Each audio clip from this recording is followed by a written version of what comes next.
and welcome everyone to the platform of Physics Wala Foundation. क्या हाल चाल है दोस्तों?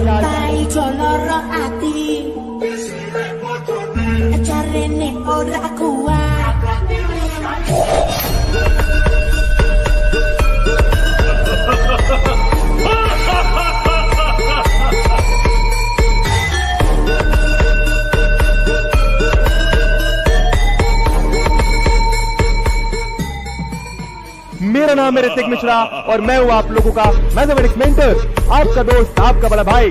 जो दिल से आए वो कहिएगा, ठीक है?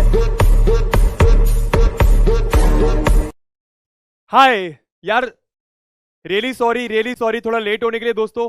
सबसे पहले यार, क्लास स्टार्ट करने से पहले मुझे ये बताओ चैट बॉक्स पर, क्या मैं आपको अच्छे से सुनाई दे रहा हूं? क्या मैं आपको अच्छे से दिखाई दे रहा हूं? क्योंकि यहां फॉर सम रीजन मैं अपने आप को नहीं देख पा रहा हूं, ठीक है? तो मुझे पता नहीं चल पा रहा है कि आपको मैं सुनाई दे रहा हूं या दिखाई दे रहा हूं कि नहीं। रिप्लाई करिए भैया चैट बॉक्स। अरे बहुत तेज चैट चल रही है भाई। अगर आप लोग के वीडियो से कुछ प्रॉब्लम है तो आप लोग प्लीज अपना पेज रिफ्रेश करके फिर से इस वीडियो पर आए। Hi good evening everyone. Hi. सुनाई दे रहा हूं? यस। बहुत बढ़िया। सबसे पहले तो भैया माफ करिएगा, ठीक है? बहुत माफी। क्लास हमारी 8 मिनट लेट हो गई है, थोड़ा सा टेक्निकल इशू आ गया था, उसके लिए हमें माफ कर दीजिएगा। पूरी कोशिश रहेगी अगली क्लास से ऐसा कोई भी इशू आपको देखने को नहीं मिलेगा, ठीक है? तो hi and welcome everyone to the physics वाला फाउंडेशन प्लेटफॉर्म। मेरा नाम है ऋतिक मिश्रा और मैं हूं आप लोगों का मैथमेटिक्स मेंटर, आपका दोस्त, आपका बड़ा भाई। जो दिल से आए वो कहना, ठीक है? एक्साइटेड हो? तुम्हारी चैट से तो लग रहा है काफी ज्यादा एक्साइटेड हो। बताओ भैया, कैसा क्या मन है? एक्साइटेड फील कर रहे हो? हमारा उड़ान बैच स्टार्ट हो रहा है, फाउंडेशन का सबसे बड़ा बैच, क्लास 10th का। एक्साइटेड हो कि नहीं? यस और नो। चैट इतनी सही में चल रही है? ठीक भाई, बहुत तेज चैट चल रही है, आप लोगों को भी दिख रहा होगा। गुड इवनिंग, नमस्ते। मैं किस का नाम लूं भैया? बहुत तेज चैट चल रही है। चलिए यस। मैं भी यार आप लोगों की तरह बहुत ज्यादा एक्साइटेड हूं, ठीक है? पहले कुछ बातें करते हैं और उसके बाद जाहिर सी बातें भी, सिलेबस तो कंप्लीट करना ही है, ठीक है? रियल नंबर्स पढ़ेंगे, आपका पहला चैप्टर, जहां पर हम लोग बात करेंगे यूक्लिड्स डिवीजन एल्गोरिथम और कुछ बेसिक बातों की, ठीक है? लेकिन उसके पहले भैया, आपके क्लास 10th की जर्नी स्टार्ट होने वाली है। अब क्लास 9th कैसा गया उससे कोई फर्क नहीं पड़ता, ठीक है? क्लास 9th के एग्जाम कैसे गए, रिजल्ट नहीं भी आया हो तो उससे भी कोई फर्क नहीं पड़ता, रिजल्ट खराब भी आया हो उससे भी कोई फर्क नहीं पड़ता, ठीक है? बहुत सारे बच्चे मैथ से उनको मैथ से खौफ होता है, उनको डर लगता है, तो प्लीज डरने की जरूरत नहीं है। एक नई शुरुआत करनी है, अपने आप पर विश्वास करना है। जो आपके स्क्रीन के सामने एक बंदा खड़ा है जो कि मैं हूं, ठीक है? उस पर विश्वास करना है, इस बैच पर विश्वास करना है, इस बैच के हर टीचर पर विश्वास करना है और वो आपको वादा करेगा कि वो आपको आपकी मंजिल तक पहुंचा कर छोड़ेगा, ठीक है?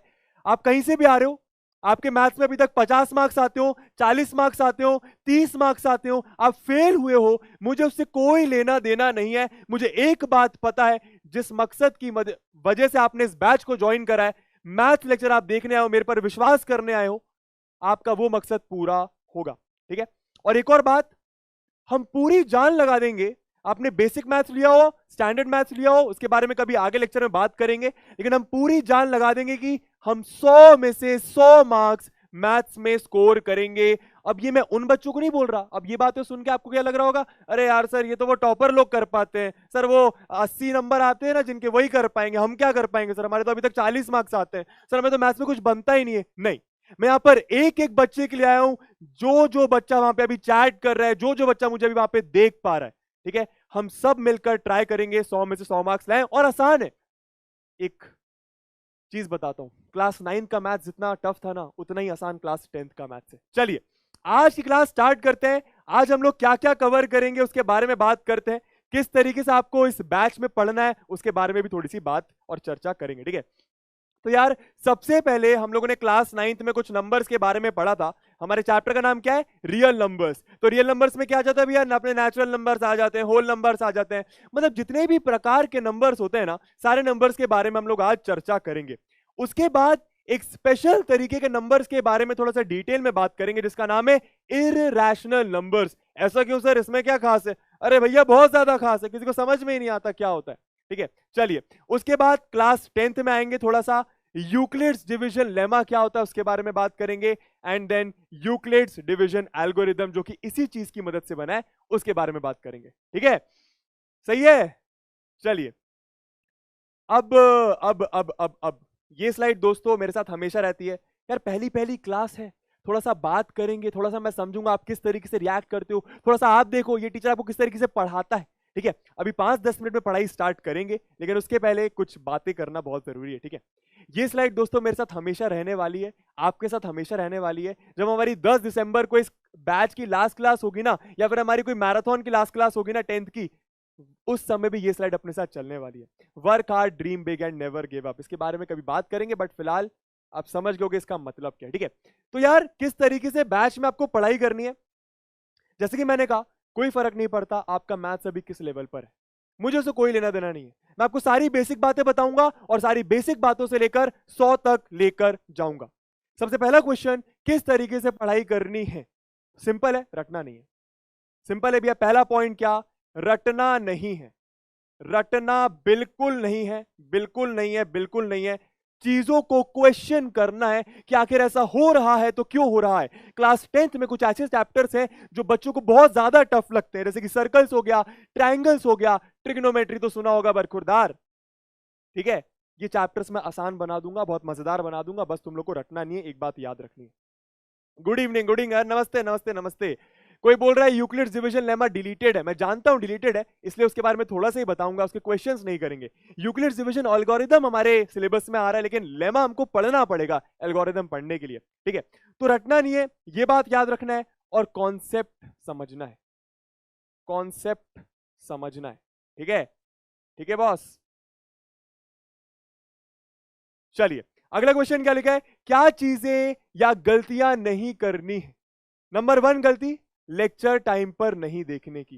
भाई अब इस हफ्ते में आपके मैथ्स के 3 लेक्चर हो जाएंगे, ठीक है, आज आपका मैथ्स का लेक्चर फिनिश हो जाएगा, तो ऐसा नहीं करना है कि भैया बैकलॉग बना लिया। सर बैकलॉग क्या होता है?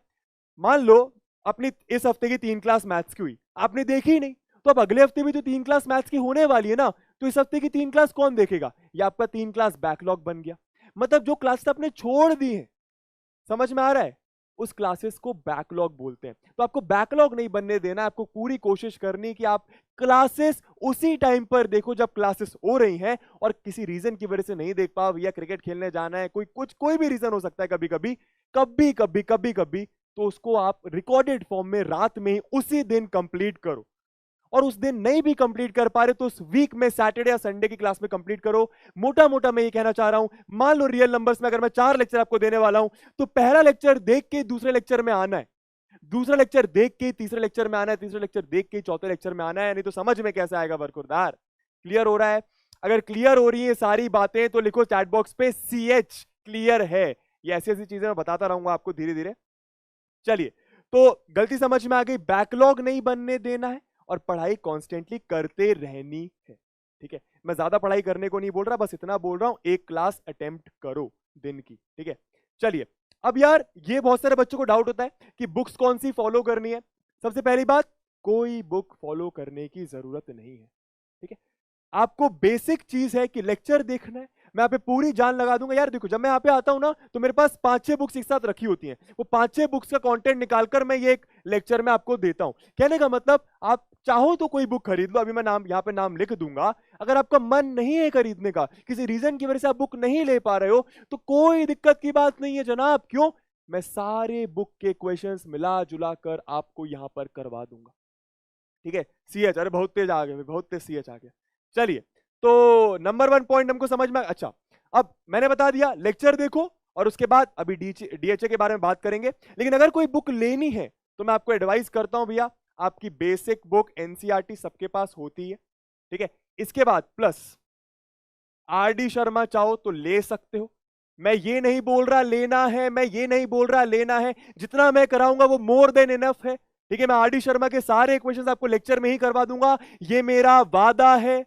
ठीक है, ये मेरा वादा है। ठीक है, बट अगर आपको लेना है फिर भी तो आप RD शर्मा ले सकते हो। इसके अलावा भाई आप RS अग्रवाल प्रेफर कर सकते हो। ठीक है, ये मैं क्यों बता रहा हूं, क्योंकि पता है अभी 3-4 महीने बाद या फिर एग्जाम के टाइम पे बच्चे पूछते हैं सर कौन सी बुक से पढ़े सर, सर एनसीईआरटी से क्वेश्चन आता है, सर आर डी शर्मा से क्वेश्चन आता है, सर कुछ समझ नहीं आता। मैं बोल तो रहा हूँ सिर्फ लेक्चर देखना है, सिर्फ लेक्चर देखना है और कुछ नहीं करना, ठीक है। और उसके बाद अगर आप चाहो तो ये बुक्स ले सकते हो, बाकी लेने की बिल्कुल जरूरत नहीं है, ठीक है। अच्छा, एक बहुत अच्छी बुक होती है एनसीईआरटी एग्जाम्पलर, जिससे काफी बार ऐसा देखा गया है कि बोर्ड का पेपर बनाया जाता है, एनसीईआरटी एग्जाम्पलर, ठीक है। तो काफी अच्छी बुक है, मेरी भी पर्सनल फेवरेट है, तो आप चाहो तो इस बुक को भी ले सकते हो। बाकी मैंने बोला मैं सारी बुक्स का कंटेंट आपको लेक्चर में प्रोवाइड करूंगा मतलब बोल दिया, ठीक है। अच्छा, अब करना क्या है, सिंपल, सबसे पहला प्रायोरिटी आपका रहना चाहिए कि आपको लेक्चर देखना है, कि आपको लेक्चर देखना, वो 1.5 घंटे का है, 1.25 घंटे का, आपको लेक्चर देखना है। लेक्चर देखने के बाद सर क्या कौन सी बुक से प्रैक्टिस करनी है, किसी बुक से नहीं, सबसे पहले आपको जो होमवर्क दिया जाएगा लेक्चर के बाद, सर होमवर्क डीपीपी बोलते हैं ना, डीएचए बोलते हैं ना, ओरिएंटेशन सेशन में बताया तो था।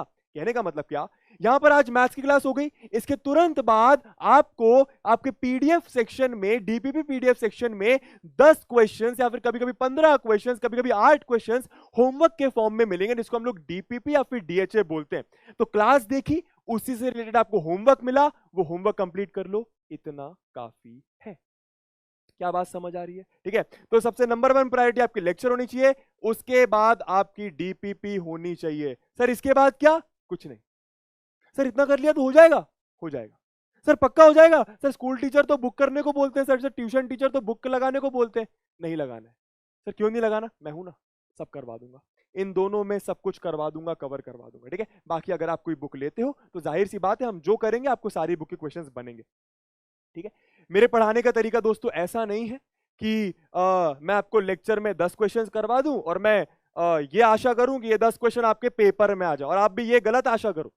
ऐसे नहीं करना कि सर ये क्वेश्चन आएगा क्या, सर ये क्वेश्चन आएगा क्या, ऐसा नहीं, ठीक है। मैं आपको ऐसा कॉन्सेप्ट सिखाऊंगा कि किसी भी बुक का कोई भी क्वेश्चन आप करोगे, नहीं बनेगा वो अलग बात है, ठीक है, आप ट्राई करोगे, आप में वो कॉन्फिडेंस होगा।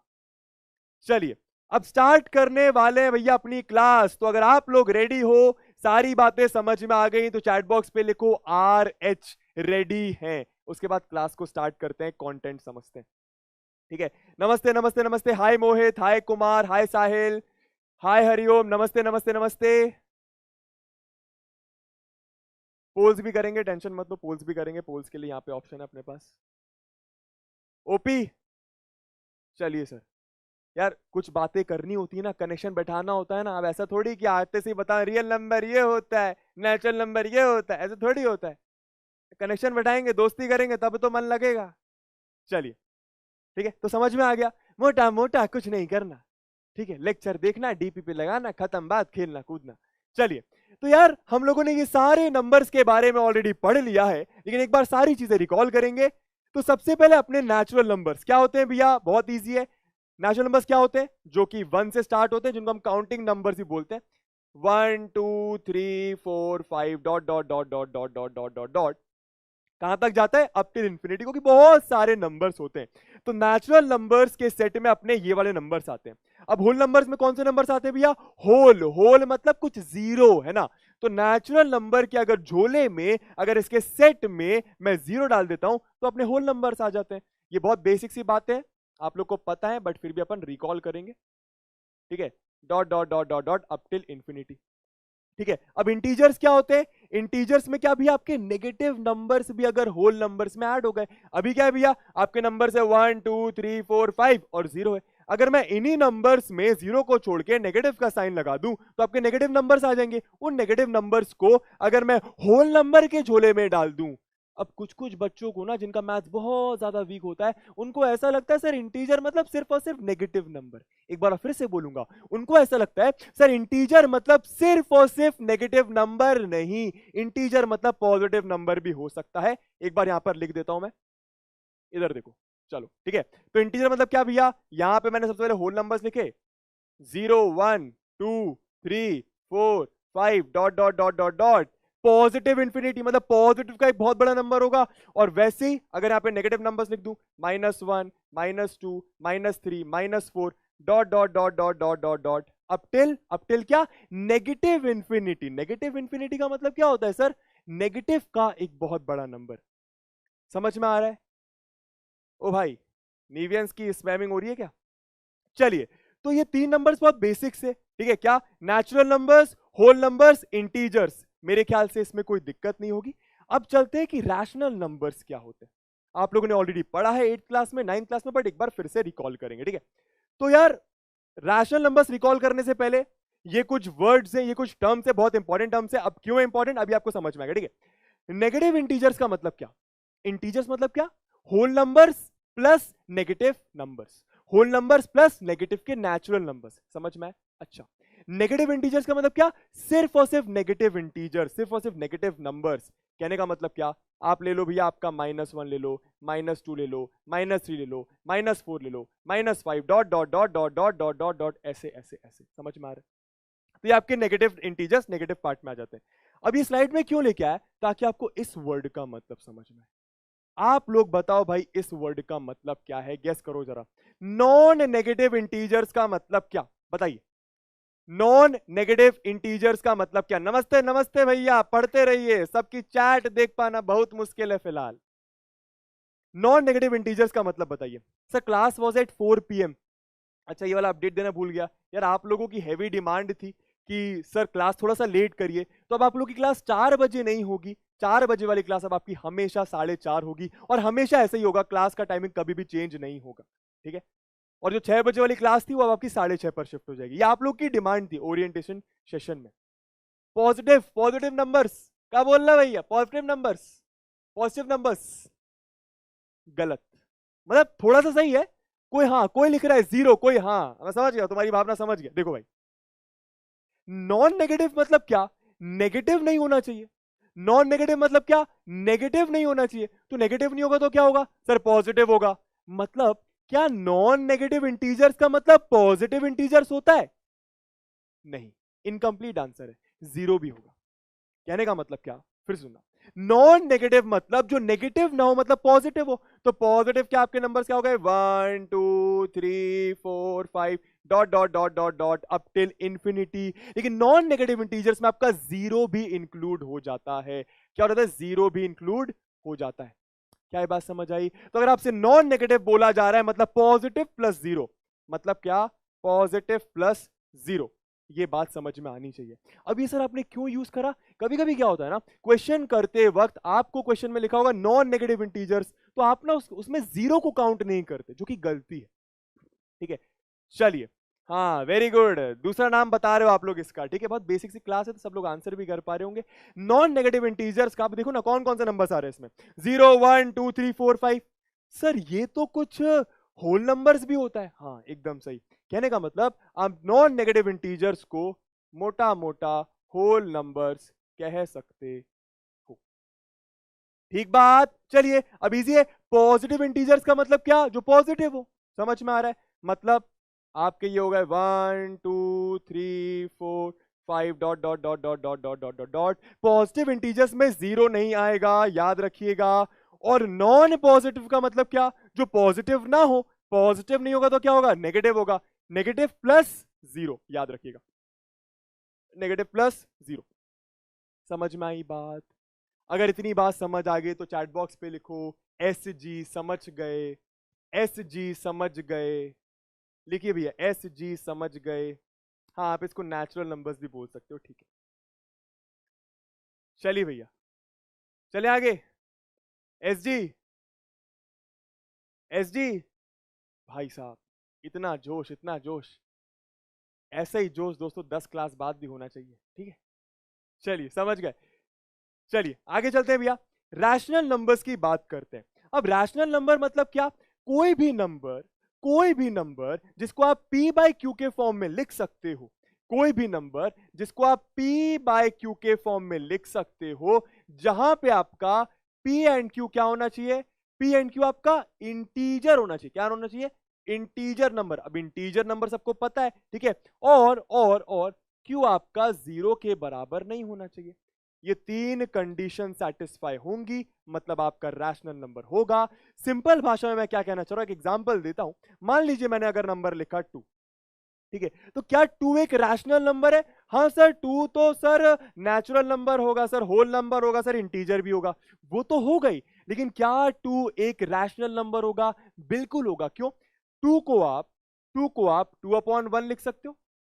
सही बात है। 2 को आप 2/1 लिख सकते हो। 2/1 मतलब क्या? आपने इसको p/q के फॉर्म में लिखा। समझ में आया? जहां पर आपके p की वैल्यू कितनी है? 2, और जहां पर आपके q की वैल्यू कितनी है? 1। तो जो p की वैल्यू है 2 और जो q की वैल्यू है 1, क्या ये इंटीजर है? फिर इंटीजर क्यों होना चाहिए? बताया तो भाई, कोई भी नंबर p/q के फॉर्म में होगा तो p/q के फॉर्म में तो है। क्या इंटीजर है? क्या p और q इंटीजर है? क्या 2 और 1 इंटीजर है? बिल्कुल है। तीसरी कंडीशन क्या? नीचे वाला नंबर 0 नहीं होना चाहिए। तो नीचे तो 1 लिखा हुआ है, मतलब yes 2 is a rational number. मतलब yes 2 is a rational number. क्या ये बात समझ आई? क्या ये बात समझ आई? कुछ और एग्जांपल लिखता हूं, जैसे कि भैया इसको देखिए, आप लोग आंसर करिएगा, ठीक है। 3/2 लिखा, ये भी एक रैशनल नंबर है। -1/2 लिखा, ये भी एक रैशनल नंबर है। -7/3 लिखा, ये भी एक रैशनल नंबर है। -4/3 लिखा, यहां पे मान लो मैंने लिखा 5/700।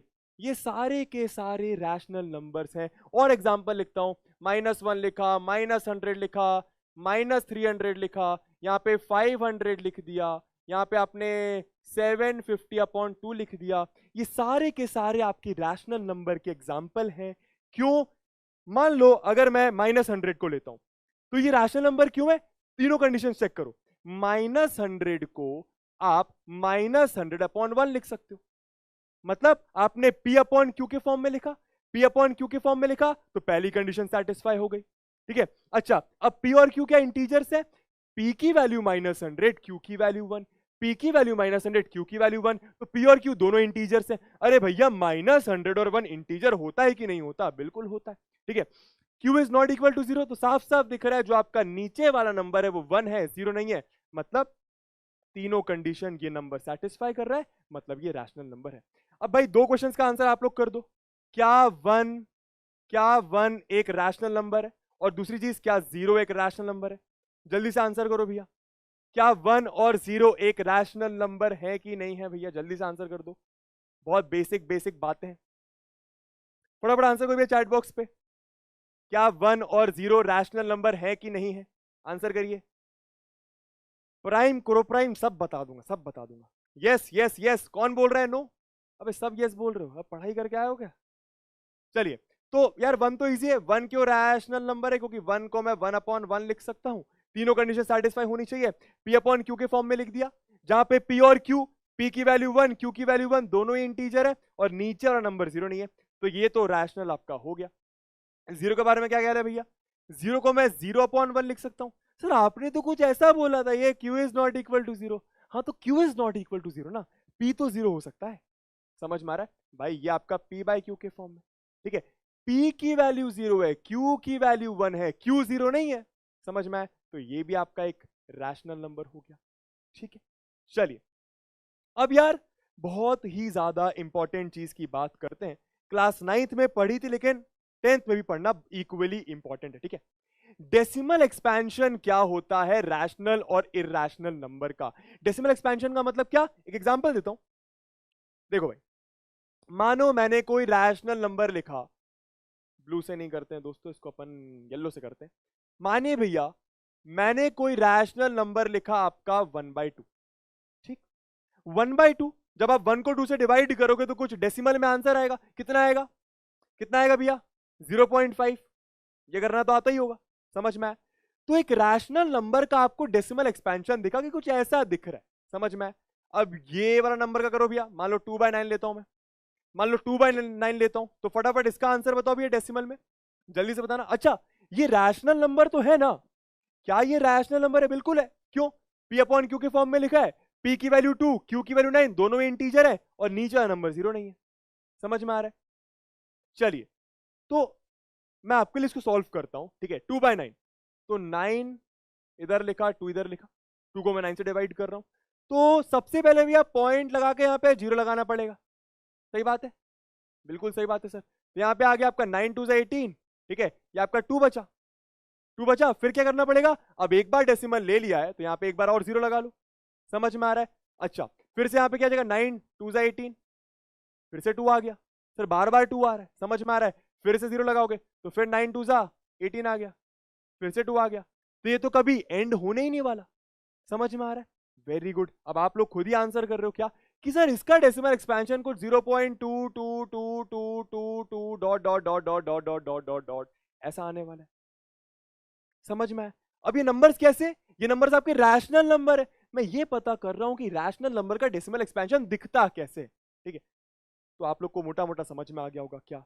दो तरीके के डेसिमल एक्सपेंशन होते हैं रैशनल नंबर के। एक तो होता है टर्मिनेटिंग और एक होता है नॉन टर्मिनेटिंग रिपीटिंग। सर क्या भारी वर्ड है, क्लास 9th में ऑलरेडी पढ़ा है, एक बार रिकॉल करते हैं। ठीक है, टर्मिनेटिंग का मतलब क्या, जो पूरा का पूरा डिवाइड हो जाए या फिर रुक जाए। टर्मिनेट हो जाए मतलब रुक जाए। कहने का मतलब क्या, 1/2 एक रैशनल नंबर था, 1/2 एक रैशनल नंबर था भाई, 2 ने 1 को पूरा डिवाइड करा, आंसर 0.5 आया। डेसिमल रुक गया ना, देखो ना यहां पे क्या हो रहा है, रुक नहीं रहा है, लेकिन यहां पे रुक गया, तो इसको बोलेंगे टर्मिनेटिंग। इसको क्या बोलेंगे, टर्मिनेटिंग। समझ में आ रहा है? यहां पे अपन लिख देते हैं भैया टर्मिनेटिंग। समझ में आ रहा है? तो हमको ये समझ में आया कि कोई भी रैशनल नंबर होगा, अगर आप उसका डेसिमल एक्सपेंशन निकालोगे तो वो टर्मिनेटिंग आ सकता है। एक और कंडीशन क्या, वो नॉन टर्मिनेटिंग भी आ सकता है। नॉन टर्मिनेटिंग मतलब क्या, जो रुक नहीं रहा है, जो रुक नहीं रहा है। अरे भाई देखो ना, जब 9 2 को डिवाइड करने जा रहा है तो कभी डिवाइड ही नहीं कर पा जाए, कभी डिवाइड नहीं कर पा रहा है, मतलब क्या, रिमाइंडर का भी 0 आएगा ही नहीं। समझ आ रहा है? तो कहने का मतलब ये आपका नॉन टर्मिनेटिंग डेसिमल एक्सपेंशन है। कैसा एक्सपेंशन है, नॉन टर्मिनेटिंग, मतलब रुक नहीं रहा है।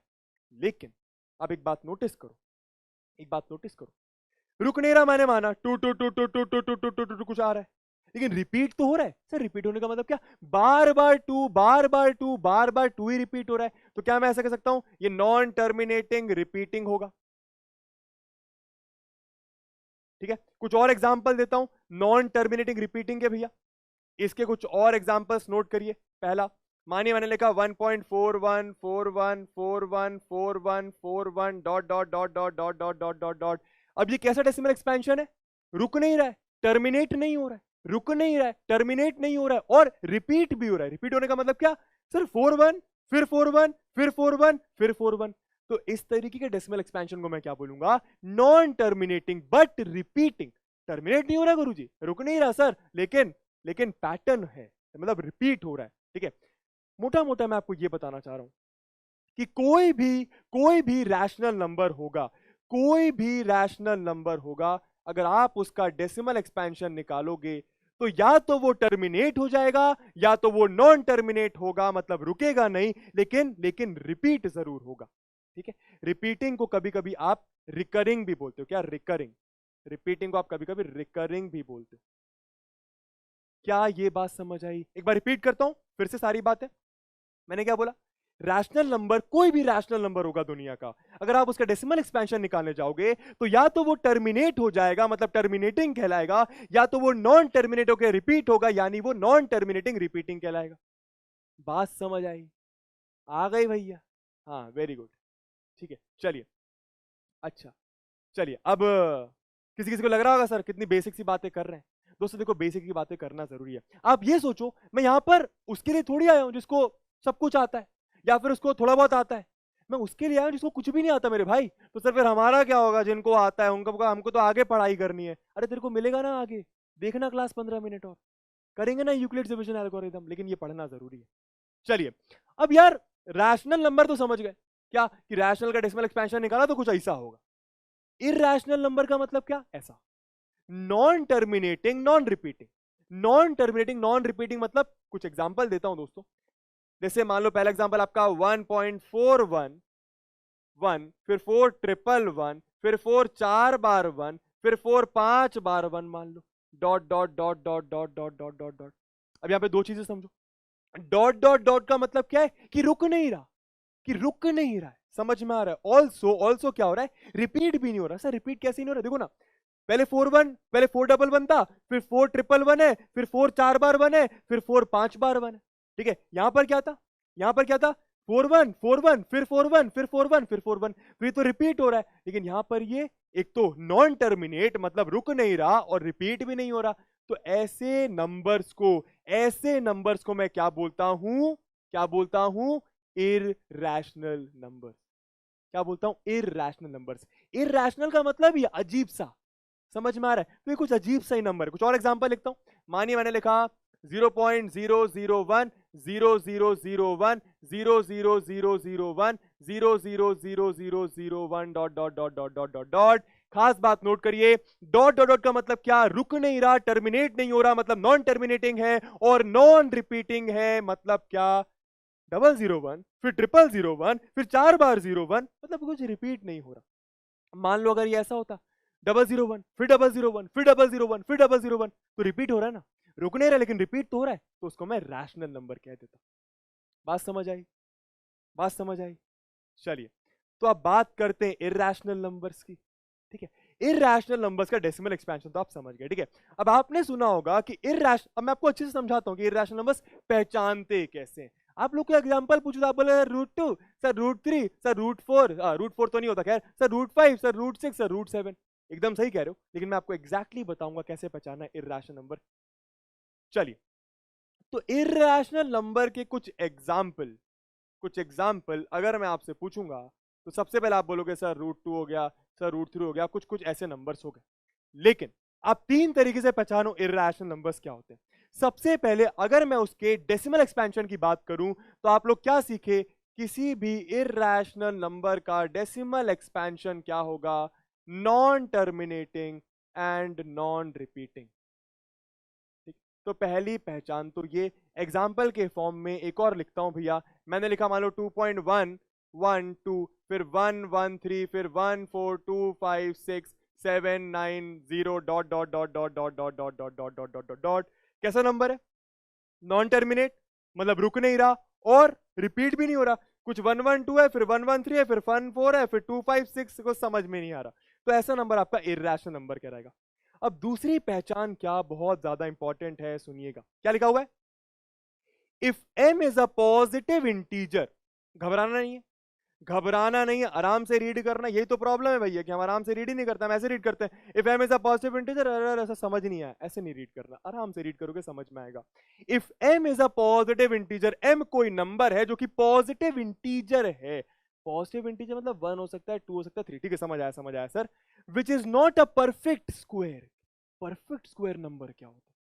परफेक्ट स्क्वायर नंबर क्या होता है भैया? आप लोग चैट बॉक्स पे बताएं जरा, परफेक्ट स्क्वायर नंबर क्या होता है जरा चैट बॉक्स पे बताएं।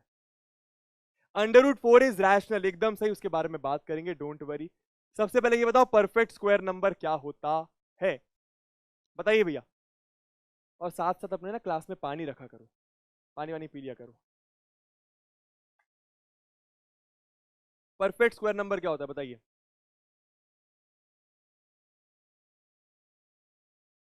√4, 4, अबे √4, अबे क्या बोल रहे हो? 25, 9, 16, इतना ही पता है क्या? हाँ हाँ, ठीक है एग्जाम्पल दे रहा हूं, सही है। कोई बोल रहा है 16 और 36, भाई यही दो होते हैं क्या? अरे भाई बहुत सारे परफेक्ट स्क्वायर नंबर होते हैं, एकदम से मैं समझाता हूं। जैसे सबसे पहला आपका परफेक्ट स्क्वायर नंबर क्या हो गया? 4, फिर क्या हो गया अभी आपका 9, फिर क्या हो गया अभी आपका 16, फिर क्या हो गया अभी 25। बेसिकली ना नेचुरल नंबर का स्क्वायर कर दो, ठीक है। अच्छा, 1 भी होता है, फिर 4, 9, 16, 25, फिर आपका 36 हो गया, फिर आपका 49 हो गया, 8 का स्क्वायर 64 हो गया, फिर 9 का स्क्वायर 81 हो गया, फिर 100 हो गया, फिर 121 हो गया, फिर ऐसे चलते जाएगा, कभी खत्म होने वाला नहीं है। अब ये नंबर्स परफेक्ट स्क्वायर नंबर्स क्यों है? क्योंकि इनको आप किसी पॉजिटिव इंटीजर का स्क्वायर लिख सकते हो। क्या बोला मैंने? क्योंकि इन सारे नंबर्स को आप किसी पॉजिटिव इंटीजर का स्क्वायर लिख सकते हो। कहने का मतलब क्या? 1 को आप 1 का स्क्वायर लिख सकते हो, 4 को आप 2 का स्क्वायर लिख सकते हो, 9 को आप 3 का स्क्वायर लिख सकते हो, 16 को आप 4 का स्क्वायर लिख सकते हो, 25 को आप 5 का स्क्वायर लिख सकते हो। आप समझ रहे हो क्या हो रहा है? देखो ना जरा भाई, 16 नंबर है, 16 को आपने दूसरे नंबर 4 का खोपड़िया 2, दूसरे नंबर 4 का स्क्वायर लिखा, समझ में? इसलिए आपका 16 एक परफेक्ट स्क्वायर नंबर कहलाएगा। अब फॉर एग्जांपल अगर मैं आपसे बोलूं 17, 17, क्या 17 परफेक्ट स्क्वायर नंबर है? नहीं है। क्यों? 17 को आप किसी पॉजिटिव इंटीजर का स्क्वायर नहीं लिख पाओगे। क्यों भाई? देखो 4 का स्क्वायर 16 होता है, 5 का स्क्वायर 4 के बाद 5 आता है, 5 का स्क्वायर 25 होता है, तो 25 और 16 के बीच में कहीं ना कहीं 17 भी होगा। कोई इंटीजर तो है होता नहीं है 4 और 5 के बीच। समझ में आ रहा है? तो 17 is not a perfect square number. Clear हुआ? तो ये सारे आपके परफेक्ट स्क्वायर नंबर हो गए। ठीक है, अब यहां पे क्या कह रहे हैं कि अगर m एक पॉजिटिव इंटीजर है which is not a perfect square, तो मैं अंडर रूट एम, इसको क्या बोलते हैं, अंडर रूट एम या फिर root M is irrational. Simple भाषा में मान लो मैंने ऐसा लिखा, मान लो मैंने लिखा √3, मैंने लिखा √7, मैंने लिखा √8, मैंने लिखा √9, स्क्वायर रूट की बात कर रहा हूँ, स्क्वायर रूट 11 लिख लो, स्क्वायर रूट 13 लिख लो, स्क्वायर रूट 82 लिख लो। अब आप देखो यहाँ पे हो क्या रहा है। ठीक है, अंडर रूट के अंदर, स्क्वायर रूट के अंदर कैसा नंबर है, जो 3 है वो परफेक्ट स्क्वायर नंबर नहीं है, जो 7 है वो परफेक्ट स्क्वायर नंबर नहीं है, जो 8 है वो परफेक्ट स्क्वायर नंबर नहीं है, जो 11 है वो परफेक्ट स्क्वायर नंबर नहीं है। तो अंडर रूट के अंदर, स्क्वायर रूट के अंदर अगर परफेक्ट स्क्वायर नंबर नहीं होता, मतलब वो नंबर आपका इरैशनल नंबर होगा। अगर मैं आपसे पूछूं, अगर मैं आपसे क्वेश्चन पूछूं, क्या क्या अंडर रूट 9, क्या अंडर रूट 9 एक इरैशनल नंबर है, तो आप लोग क्या आंसर देंगे चैट बॉक्स पे बताइए। मुझे आपका आंसर पता है, लेकिन आप रीजन दो, लेकिन आप रीजन दो। ठीक है, बताओ भैया, आंसर के साथ रीजन भी बताना है। अंडर रूट 9 क्या इरैशनल नंबर होगा? यस और no? If yes then why, if no then Y?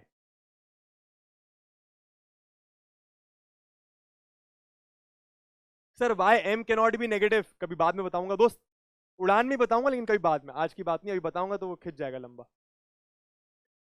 Very good, ये इरैशनल नंबर नहीं होगा, ये एक रैशनल नंबर है। क्यों रैशनल है? क्यों रैशनल है? आप लोगों ने रीजन तो दे दिया, जैसे कि मैंने बताया था कि आप लोग रीजन तो दे दोगे,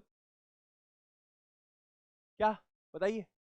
हाँ वेरी गुड, क्योंकि 9 एक परफेक्ट स्क्वायर नंबर है, क्योंकि 9 एक परफेक्ट स्क्वायर नंबर है। ठीक है, अब अगला पॉइंट भी आप खुद ही समझ जाओगे। आप समझ रहे हो मैं क्या बता रहा हूं? पहचान बता रहा हूं इरैशनल नंबर की, पहचाने कैसे। ठीक है, अच्छा टाइप 3 की बात करें, अगर m एक पॉजिटिव इंटीजर है which is not a perfect cube. अब परफेक्ट क्यूब नंबर क्या होता है भैया?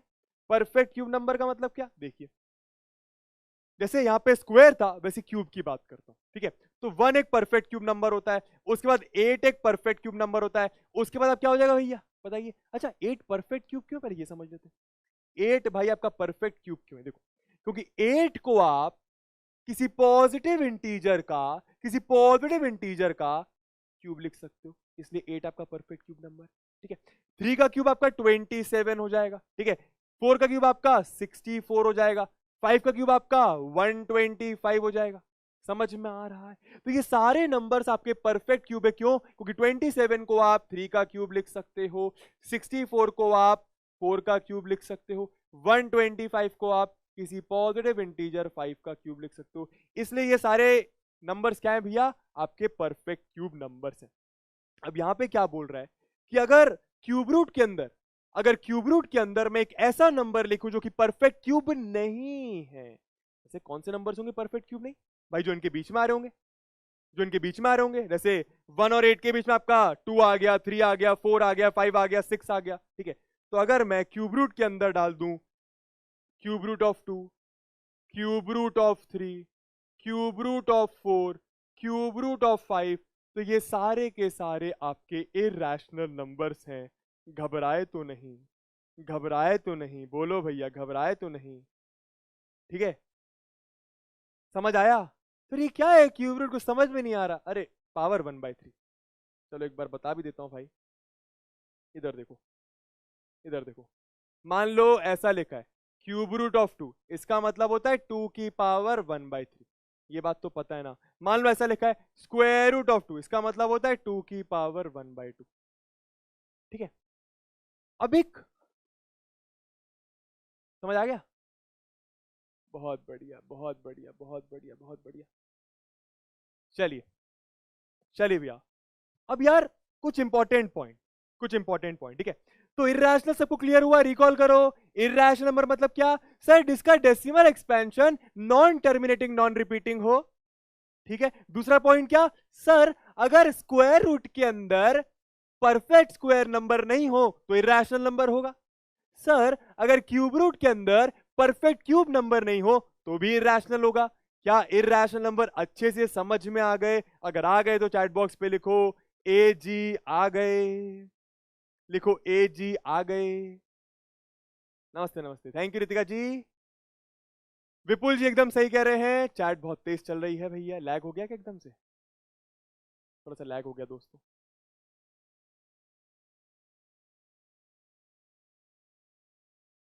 चलिए हम करेंगे धीरे धीरे, सब कुछ करेंगे, टेंशन मत लेना, ठीक है। चलिए, sum of a rational and irrational is irrational. इसका मतलब क्या? कोई भी रैशनल नंबर होगा, कोई भी इरैशनल नंबर होगा, अगर मैं दोनों को प्लस करता हूं तो दोनों का सम क्या आएगा? इरैशनल आएगा। फॉर एग्जाम्पल, मानो मैंने रैशनल नंबर लिया 3, इरैशनल नंबर लिया √3, इसका सम क्या आएगा? इरैशनल। याद रखिएगा, समझ में? अरे हमें पता है कि √3 इरैशनल होता है भैया, लेकिन अगर आप उसमें रैशनल प्लस कर दो तो भी वो एक इरैशनल नंबर रहेगा, ठीक है। मान लो मैंने लिया 4, ठीक, फिर मैंने लिया तुमको बताता हूं, फिर मैंने लिया √81। ये कैसा नंबर होगा भैया बताना? 4 प्लस √81 कैसा नंबर होगा? स्क्वायर रूट के अंदर कोई नंबर है तो इरैशनल ही होगा ना। बोलो जरा, बोलो जरा, यस और नो में आंसर करो, कैसा नंबर होगा? बताइए भैया। अभी यूक्लिड्स डिवीजन लेमा भी करना है दोस्तों, बताइए।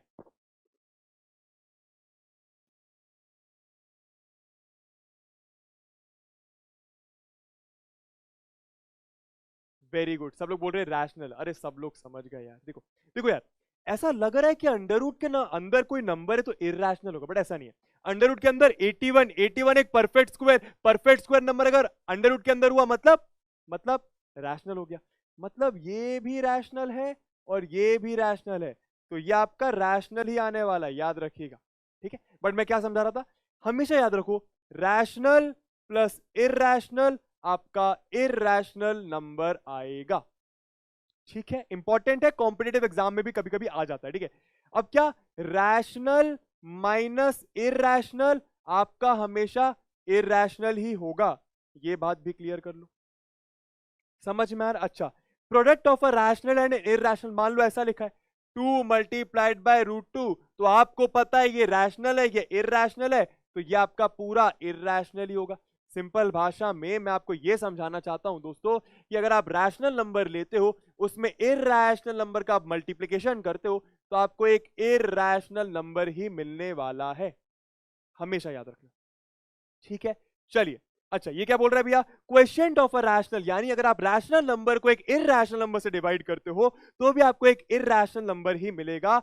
मान लो आपने ऐसा लिया, रैशनल डिवाइडेड बाय इरैशनल, तो आपको कैसा नंबर मिलेगा? इरैशनल। क्या आपको ये चार बातें समझ में आ गई? क्या आपको ये चार बातें समझ में आ गई? हमेशा याद रखिएगा, ठीक है। चलिए, अब ये इंपॉर्टेंट है, अब ये इंपॉर्टेंट है, और उसके बाद बात करेंगे, उसके बाद बात करेंगे एक क्वेश्चन की, और उसके बाद यूक्लिड्स डिवीजन लेमा की, ठीक है। चलिए, बहुत इंपॉर्टेंट, बहुत ज्यादा इंपॉर्टेंट दोस्तों, सम ऑफ टू इरैशनल्स। अभी मैं क्या बोल रहा था? Rational plus irrational irrational, rational multiplied by irrational irrational. मतलब मैं कुछ रैशनल और इरैशनल का खेला देख रहा था। अब क्या कह रहे भैया? अब यार, इरैशनल और इरैशनल को प्लस करूं तो क्या आएगा सर? जरूरी नहीं है कि इरैशनल आए, ठीक है, याद रखना, ठीक है। अगर आप इरैशनल प्लस इरैशनल का सम करते हो तो ये रैशनल भी आ सकता है और इरैशनल भी आ सकता है, आपको ये बात याद रखनी है, समझ में आ रहा है? देखो यार, इरैशनल तो समझ में आ जाएगा। मान लो एक एग्जांपल यहां पे लेते हैं, ठीक है। अगर आपने √2 प्लस √3 करा तो ये एक इरैशनल नंबर, ये एक इरैशनल नंबर, ये आपको इरैशनल ही मिलेगा, ठीक है। लेकिन लेकिन मान लो ऐसा कुछ लिखा है, ठीक है, सुनना। मान लो लिखा है 2 प्लस √2, ठीक है, प्लस 2 माइनस √2, ठीक। या फिर चलो इसको ऐसा लिखो, 3 माइनस √2 लिख लो, 3 माइनस √2, ठीक है। अब समझने की कोशिश करना, इसका आंसर क्या आएगा, इसका आंसर क्या आएगा, ठीक है। ये कैसा नंबर, ये कैसा नंबर? इरैशनल। सर ये इरैशनल क्यों है?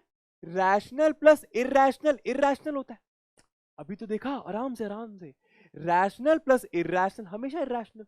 मतलब 2 एक रैशनल है, √2 एक इरैशनल है, इन दोनों को प्लस करोगे तो ये आपका इरैशनल नंबर होगा, समझ में आए? ये भी आपका इरैशनल नंबर होगा। क्यों? अब भी तो देखा था, रैशनल माइनस इरैशनल, इरैशनल होगा। इरैशनल प्लस इरैशनल कितना होगा, देखो ना, प्लस करोगे तो √2 से √2 कट जाएगा, प्लस का √2 माइनस का √2, 2 + 3 आपका 5 आ गया। और 5 एक रैशनल नंबर होता है। कहने का मतलब मैं आपको क्या समझाना चाह रहा हूं कि जरूरी नहीं है कि इरैशनल प्लस इरैशनल इरैशनल ही आए, वो रैशनल भी आ सकता है। क्या ये बात समझ आई? क्या ये बात समझ आई? क्या ये बात समझ आई भैया? बताइए। ऐसे आप बहुत सारे एग्जाम्पल लिख सकते हो, बहुत सारे, बहुत सारे। ठीक है, ठीक है। अच्छा, अब यहां पे देखो क्या लिखा है। अगर मैं इरैशनल माइनस इरैशनल करूं तो जरूरी नहीं है कि इरैशनल आए, रैशनल भी आ सकता है। ये बात आपको समझ में आनी चाहिए। क्लियर हो रहा है? फॉर एग्जाम्पल भाई देखो, अगर मैं √2 माइनस √5 करता हूं, अगर मैं √2 माइनस √5 करता हूं तो ये तो इरैशनल आएगा। इरैशनल माइनस इरैशनल करता हूं तो इरैशनल ये वाला आएगा। लेकिन एक एग्जाम्पल देखते हैं जहां पे रैशनल आपका आंसर आ सकता है। ठीक है, मान लो मैंने लिया आपका 2 माइनस √2, मान लो मैंने लिया 2 माइनस √2, इसमें मैंने माइनस करा मान लो 3। ठीक है, और यहां पे अपन ने इसको 2 + √2 करते हैं दोस्तों। ठीक है, यहां पे अपन ले लेते हैं 3 + √2। समझ में आ रहा है? अब यहां पे देखो क्या हो रहा है, ये आपका ये आपका इरैशनल नंबर है, नोट करना। रैशनल प्लस इरैशनल इरैशनल, ये आपका इरैशनल नंबर है। क्यों? Rational plus irrational irrational, irrational minus irrational कितना आएगा भाई? माइनस अंदर जाएगा तो माइनस का √2 जाएगा। सॉल्व करो इसको, देखो जरा, देखो जरा। तो ये आ गया आपका 2 + √2 -3 -√2। क्या हुआ? √2 से √2 कट गया, 2 - 3 -1 आ गया। और -1 कैसा नंबर होता है? रैशनल। सर समझाना क्या चाहते हो? मैं ये बताना चाहता हूं कि अगर आप एक इरैशनल नंबर लेते हो, उसमें एक इरैशनल नंबर माइनस करते हो, तो जरूरी नहीं है कि हमेशा इरैशनल मिले, रैशनल भी मिल सकता है। क्या पॉइंट समझ में आ रहा है? बहुत इजी है, बहुत ज्यादा इजी। ठीक है, वैसे ही ये वाला अब आप खुद कर सकते हो भैया। क्या? इरैशनल मल्टीप्लाइड बाय इरैशनल, जरूरी नहीं है कि इरैशनल नंबर मिले, या आपको रैशनल भी मिल सकता है।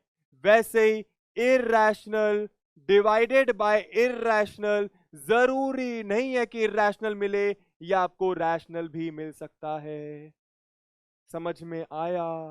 अगर अच्छे से समझ में आई सारी बातें जो अभी तक मैंने बताई, तो चैट बॉक्स पे लिखो भैया MASA, मतलब मजा आया, समझ आया, मजा आया और समझ भी आया। ठीक है, मासा, मासा। ठीक है सर, ये सब बातें क्यों बता रहे हो? जरूरी है बताना। ठीक है, चलिए करें फिर, आगे बढ़े। ठीक है, ओ भाई, चलिए दोस्तों, एक क्वेश्चन का जल्दी से आंसर करो, इसके बाद हम लोग करेंगे आपका यूक्लिड्स डिवीजन लेमा, जो कि क्लास 10th का बहुत इंपॉर्टेंट पार्ट है। ठीक है, बताइए भैया, इस क्वेश्चन का आंसर क्या होगा?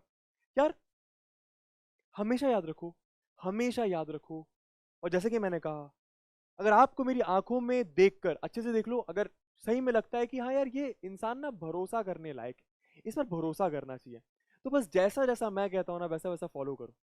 आपको क्लास 11th में भी काम आएगा, क्लास 12th में भी काम आएगा, और आपको लाइफ में भी जरूर काम आएगा। ठीक है, मैं आपसे झूठ नहीं बोलूंगा, लेकिन हाँ पहले विश्वास करो, आंखों में देखो, पहले विश्वास करो। ठीक है, मैं ये कहना चाह रहा हूं, जैसा जैसा मैं बोलूं बस वैसा वैसा फॉलो करो। आप जहां पे भी स्टैंड करते हो मैथ्स में, जहां पे भी स्टैंड करते हो, मैं आपको 100 तक पहुंचाऊंगा, 99 भी नहीं, 100 तक पहुंचाऊंगा। मैं बताऊंगा कैसे पहुंचना है। चलिए, आराम से क्वेश्चन रीड करना है। एक और मेरा आपको पॉइंट है, ठीक है। Are the square roots of all positive integers irrational? अब ऐसा क्वेश्चन आता है तो घबराता है मन, लेकिन नहीं घबराएगा, आराम से रीड करते हैं। Are the square roots of positive integers of क्या? ऑल पॉजिटिव इंटीजर्स, मतलब क्या? मान लो कोई पॉजिटिव इंटीजर मैंने लिया 2, फिर मैंने लिया 4, फिर मैंने लिया 5, फिर मैंने मान लो लिया 7, फिर मैंने मान लो लिया 9, कुछ ऐसे एग्जाम्पल ले लिए। अब सारे तो एग्जाम्पल नहीं ले सकता ना, कुछ ऐसे एग्जाम्पल ले लिए, क्या बोल रहे? इरैशनल। क्या सारे के सारे पॉजिटिव इंटीजर का स्क्वायर रूट कर दूं तो इरेशनल आएगा? सर ये तो इरेशनल आएगा। क्यों? स्क्वायर रूट के अंदर एक परफेक्ट स्क्वायर नंबर नहीं है, स्क्वायर रूट के अंदर एक परफेक्ट स्क्वायर नंबर है, मतलब ये रैशनल आएगा। समझ में आए? ये आपका इरैशनल आएगा, ये आपका इरैशनल आएगा, लेकिन ये आपका रैशनल आ जाएगा। क्यों? क्योंकि 9 स्क्वायर रूट के अंदर है और 9 आपका परफेक्ट स्क्वायर नंबर होता है। मतलब कहने का मतलब इस क्वेश्चन का आंसर हो गया नो, इस क्वेश्चन का आंसर हो गया नो। और एग्जांपल आप कुछ भी दे सकते हो। एग्जांपल आपने लिख दिया भैया √81, आपने लिख दिया √100, ठीक है, आपने लिख दिया √121। आई होप आपको सारी बातें समझ में आ गई होंगी। ठीक है, चलिए चलिए भैया, अब क्लास 10th की बातें कर लेते हैं। बहुत सारे बच्चे बोलेंगे sir Euclid's division lemma cut गया। अरे भाई मान लिया कट गया, लेकिन फिर भी तुमको काम आएगा। कहां काम आएगा? अबे तुम्हें एग्जाम में काम आएगा। सर कहां? यूक्लिड्स डिवीजन एल्गोरिदम थोड़ी कटा है, और लेमा की मदद से एल्गोरिदम अपन समझ पाएंगे। चलिए, तो यार अब ना बेसिकली क्या करना है, हमको प्रॉपर्टीज समझनी है दो पॉजिटिव इंटीजर्स की। कोई भी पॉजिटिव इंटीजर होता है, यानी 1 2 3 4 5, इनकी कुछ प्रॉपर्टीज होती है। दो प्रॉपर्टीज समझेंगे, यूक्लिड्स डिवीजन लेमा, या फिर उसको हम एल्गोरिदम के फॉर्म में भी देखेंगे, और एक फंडामेंटल थ्योरम ऑफ अरिथमेटिक। इसको हम लोग नेक्स्ट क्लास में डिस्कस करेंगे, इसको हम लोग नेक्स्ट क्लास में डिस्कस करेंगे, जो कि आपकी वेंसडे को है। बात करते हैं यूक्लिड्स डिवीजन लेमा की। ठीक है, वो वाला गाना सुना है, काम डाउन काम डाउन,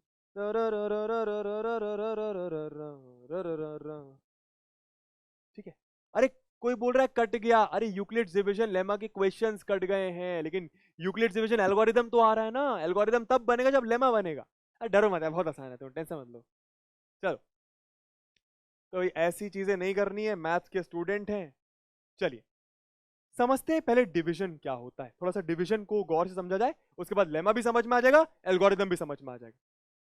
चलिए ध्यान से सुनना मेरी बात को, बहुत आसान है। ठीक है, मेरी बात ध्यान से सुनना भाई। आपने ऐसा कुछ पढ़ा है, dividend is equals to divisor into quotient plus reminder?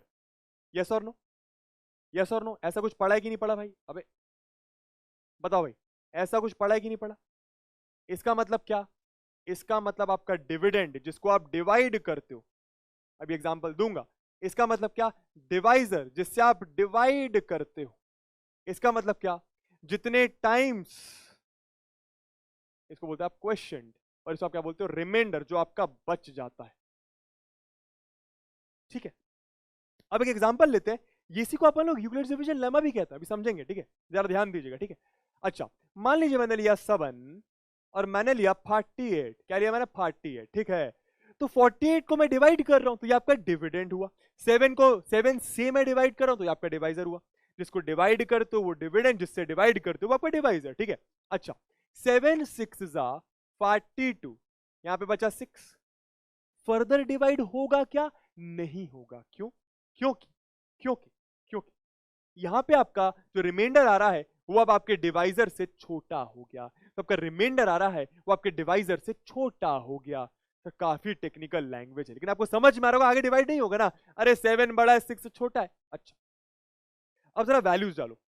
Dividend क्या? ये आपकी कैपिटल डी, ये क्या आपका स्मॉल क्यू, ये आपका स्मॉल डी, और ये आपका स्मॉल आर। वैल्यू डाले जरा, जरा ध्यान से सुनना। ठीक है, तो यहां पे मैंने लिखा 48 is equal to 7 into 6 plus 7 into 6 plus 6। समझ में आ रहा है? ये बात समझ आई? ये बात समझ आई? ये बात समझ आई? बहुत इजी है ना भाई? ठीक है, ये आपका डिविडेंड, ये आपका डिवाइजर, ये आपका क्वेश्चन, ये आपका रिमाइंडर, ये हुआ। अच्छा, इसी को बोलते हैं यूक्लिड्स डिवीजन लेमा। इसी को क्या बोलते हैं? Euclid's division lemma. समझ में आया? ठीक है, डिवीजन क्यों बोल रहे हैं? समझ में आ रहा होगा, डिवाइड कर रहे हैं। यूक्लिड क्यों बोल रहे हैं भैया? यूक्लिड भाई साहब ने देखा होगा। सर लेमा का मतलब क्या है? लेमा का मतलब समझाता हूं। ठीक है, अभी और अच्छे समझते हैं इस चीज को। ठीक है, लेमा का मतलब क्या, पहले वो देखो। लेमा मतलब a proven statement used to prove other statements. एक ऐसा स्टेटमेंट होता है लेमा जिसकी मदद से मैं कुछ और स्टेटमेंट्स प्रूव करता हूं। आप ये स्टेटमेंट देखो, इसकी मदद से हम क्या प्रूफ करेंगे वो मैं आपको समझा दूंगा। स्टेटमेंट रीड करिए, घबराना नहीं है। स्टेटमेंट क्या दे रहा है भाई? It states that for two positive integers a and b, दो कोई भी पॉजिटिव इंटीजर्स होंगे a और b, there exist unique integers q and r such that a is equals to bq plus r। Sir ये क्या लिखा है? अरे कुछ नहीं, वही चीज लिखी है क्या? Dividend is equals to divisor into question plus remainder. घबराना नहीं है, घबराना नहीं है। सर ये क्या लिखा है? सर ये सर ये डरा रहा है मेरे को। भाई इसका मतलब क्या? देखो जरा, इसका मतलब क्या, जरा ध्यान देना, ठीक है? ध्यान देना जरा, ठीक है? बी की वैल्यू क्या? अच्छा मैं यहां पे लिखता हूं a is equals to b q plus r, जरा ध्यान देना, ठीक है? और यहां पे मैंने लिखा dividend is equals to divisor into question plus remainder, ठीक है? मैंने एक एग्जांपल लिया था क्या? 7 वाला। 7, ध्यान से सुनना, यहां पे लिया 48, यहां पे 7 6 42, यहां पे आया 6। अब जरा लंबी सांस लो, लंबी सांस लो, 10 सेकंड ब्रेक लो, 10 सेकंड ब्रेक लो, फिर बताऊंगा। काफी सारी चीजें जब एक साथ पढ़ लेते हैं तो दिमाग में जानी बंद हो जाती है। आराम से सुनना मेरी बात, समझा दूंगा, टेंशन मत लेना, ठीक? लंबी सांस ले लो, 10 सेकंड, लंबी सांस ले लो, कोई दिक्कत की बात नहीं है, ठीक है? लंबी सांस ले लो, चलो अब आगे देखो। ये लिखा था अपन ने, यहां पे एक चीज नोटिस करो, अगर अगर ये जो यहां पे आ रहा है, अगर ये 7 से बड़ा होता तो मैं फर्दर डिवाइड करता कि नहीं करता? यस और नो में आंसर करो। मान लो अगर यहां पे ये 8 आ जाता, अगर यहां पे ये 8 आ जाता तो मैं 7 से फिर से डिवाइड करता? करता कि नहीं करता? मैं डिवीजन स्टॉप नहीं करता ना? यस और नो? फिर से यहां पे अभी 7 से छोटा नंबर है, मान लो रिमाइंडर आपका 7 से बड़ा आ जाता तो मैं डिवीजन स्टॉप नहीं करता? यस और नो? वेरी गुड, समझ में आ रहा है, मैं डिवीजन स्टॉप नहीं करता। मैंने डिवीजन स्टॉप कब करा? मैंने डिवीजन स्टॉप कब करा? जब रिमाइंडर की वैल्यू डिवाइजर से छोटी आ गई। जब रिमाइंडर की वैल्यू डिवाइजर से छोटी आ गई तो क्या मैं ऐसा कह सकता हूं, रिमाइंडर की वैल्यू हमेशा आपके डिवाइजर से छोटी आएगी? अगर नहीं आ रही मतलब मैं फर्दर डिवाइड करूंगा तो डिवाइड करने के बाद छोटी हो ही जाएगी इवेंचुअली। समझ में आ रहा है? तो मोटा मोटा आपको यह समझ में आया कि जो आपके रिमाइंडर की वैल्यू है वो हमेशा डिवाइजर से छोटी होगी। जो आपके रिमाइंडर की वैल्यू है, जो आपके रिमाइंडर की वैल्यू है वो हमेशा डिवाइजर से छोटी होगी, मतलब डिवाइजर आपका रिमाइंडर से बड़ा होगा। यस और नो? यस और नो? समझ में? अच्छा एक और कंडीशन हो सकती है, मान लो यहां पे 7 होता, मान लो आपका रिमाइंडर डिवाइजर के बराबर ही हो जाता। ऐसा भी नहीं हो सकता। क्यों नहीं हो सकता? अगर यहां पे 7 हो जाता तो 7 7 को डिवाइड कर देता। समझ में आ रहा है? मोटा मोटा आपको यह सुनने में समझ में आया भैया क्या, कि डिवाइजर हमेशा रिमाइंडर से बड़ा होगा। डिवाइजर हमेशा रिमाइंडर से बड़ा होगा, वही तो लिखा है, डिवाइजर हमेशा रिमाइंडर से बड़ा होगा। समझ में आया? अब यहां पे देखो जरा, यहां पे डिवाइजर मतलब क्या? यहां पे डिवाइजर का मतलब क्या बी? अरे भाई dividend is equal to divisor into question plus remainder लिखा है। ऊपर कैपिटल डी और स्मॉल डी ना लिख के, कैपिटल डी और स्मॉल डी ना लिख के ए और बी बोल दिया, मतलब डिवाइजर की वैल्यू बी। तो क्या मैं ऐसा कह सकता हूं कि आपके बी की वैल्यू हमेशा आर से बड़ी होगी? आपके बी की वैल्यू हमेशा आर से बड़ी होगी। वही तो लिखा है, वही तो लिखा है, देखो ना वही तो लिखा है। समझ में आया ना? समझ में आया ना? अरे वही तो लिखा है कि डिवाइजर हमेशा रिमाइंडर से बड़ा होगा या फिर रिमाइंडर आपका हमेशा डिवाइजर से छोटा होगा। सर ये क्या? सर ये अरे इसका मतलब है दोस्तों कि जो भी रिमाइंडर की वैल्यू होती है वो या तो 0 के बराबर होती है या तो 0 से बड़ी होती है। भाई आप कभी भी डिवाइड करो, किसी भी नंबर को किसी भी नंबर से डिवाइड करो, आपका जो रिमाइंडर आता है वो दो ही वैल्यूज तो आ सकता है। क्या क्या? या तो 0 आएगा या तो 0 से बड़ा आएगा। क्या नेगेटिव आ सकता है? बोलो भैया, क्या नेगेटिव आ सकता है? यस और नो में आंसर करो, यस और नो में आंसर करो, फटाफट करो भैया, कैसे कर रहे हो, जल्दी करो। आया आया, वेरी गुड। घबराना नहीं है, घबराना नहीं है, ऐसी चीजें देखकर हमें खुद ही समझ में आनी चाहिए। फिर से लिखता हूं, इसका सीधा सीधा मतलब कि जो आपका रिमाइंडर होगा वो डिवाइजर से छोटा होगा। सर डिवाइजर को भी क्यों बोल रहे हैं? देखो ना, देखो ना, देखो ना, ठीक है, तो आपका रिमाइंडर हमेशा डिवाइजर से छोटा होगा और हमेशा 0 से बड़ा या फिर 0 के इक्वल होगा। समझ में आ रहा है? अब लगा के देखते हैं, अब लगा के देखते हैं, ठीक है। अब कुछ क्वेश्चंस में लगा कर देखते हैं। क्या लगाना है सर? Euclid's division lemma. एक मैं करूंगा, एक आप करोगे, ठीक। क्वेश्चन एग्जांपल लिया मैंने, मान लो मैंने लिया दो नंबर्स 62 और 7। इन दोनों नंबर्स में मैं यूक्लिड्स डिवीजन लेमा लगा रहा हूं, मतलब कुछ मुझे a is equal to b q plus r के फॉर्म में लाना है। कैसे लाऊंगा? देखो मैंने क्या करा, एक क्वेश्चन मैं करूंगा, एक क्वेश्चन आप करोगे, ठीक है। 7 लिखा, फिर 62 लिखा, डिवाइड करो। तो 7 कितने से 62 सर? 7 के टेबल में 62 नहीं आता, लेकिन 7 8 56 जरूर आता है। यहां पे कितना बचा आपका? 6 बचा। समझ में आया? तो मैंने क्या लिखा इसको मैंने लिख दिया भैया आपका 62 is equal to 7 into 8 plus 6। समझ में आ रहा है? समझ में आ रहा है? इसी को बोलते हैं a is equal to b q plus r. इसी को बोलते हैं a is equal to b q plus r. Clear हो रहा है? ठीक, क्लियर हो रहा है। a की वैल्यू क्या? 62 भाई। इन दोनों में से a कौन सा होगा? इन दोनों में से a होगा हमेशा बड़ा वाला नंबर, b क्या होगा? छोटा वाला number. Divisor dividend, divisor dividend, divisor dividend. समझ आ रहा है? मैंने ऐसा लिखा। इसी को बोलते हैं यूक्लिड्स डिवीजन लेमा निकालना। और आप फिर से नोटिस करो, फिर से नोटिस करो क्या, कि जो आपका रिमाइंडर है वो आपके डिवाइजर से छोटा है। डिवाइजर मतलब आपके b की वैल्यू, ये आपके q की वैल्यू, ये आपके a की वैल्यू, ये आपके रिमाइंडर की वैल्यू। आप देख लो ना, जो आपका रिमाइंडर है वो डिवाइजर से छोटा है, जो आपका रिमाइंडर आया है वो 0 से बड़ा या फिर 0 के बराबर आ सकता है। 0 से बड़ा या फिर 0 के बराबर आ सकता है। आई होप आपको सारी बातें दोस्तों समझ में आ रही हैं। आई कैसे लगाना है? आई कैसे लगाना है? थोड़ा सा अगर दोस्तों लैग कर रहा है ना तो माफ करना यार। आज एक्चुअली क्या हुआ है ना, हर जगह पे पहली क्लास स्टार्ट हुई है हर लेक्चर की। तो अभी पीडब्ल्यू ऐप में कम से कम 4 लाख बच्चा पढ़ रहा है, कम से कम। तो उसकी वजह से ऐसा हो सकता है, कभी कभी हो जाता है, टेंशन की बात नहीं है। चलिए एक और क्वेश्चन। यार घबराना मत यार, है ना। एक आध क्वेश्चन नहीं बना, 2 नहीं बने, 3 नहीं बने, चौथा बनेगा, चौथा बनेगा, ठीक है। करके देखो। आपको मैं 2 नंबर्स दे रहा हूं, आपको मैं 2 नंबर्स दे रहा हूं 83 और 6, ठीक है।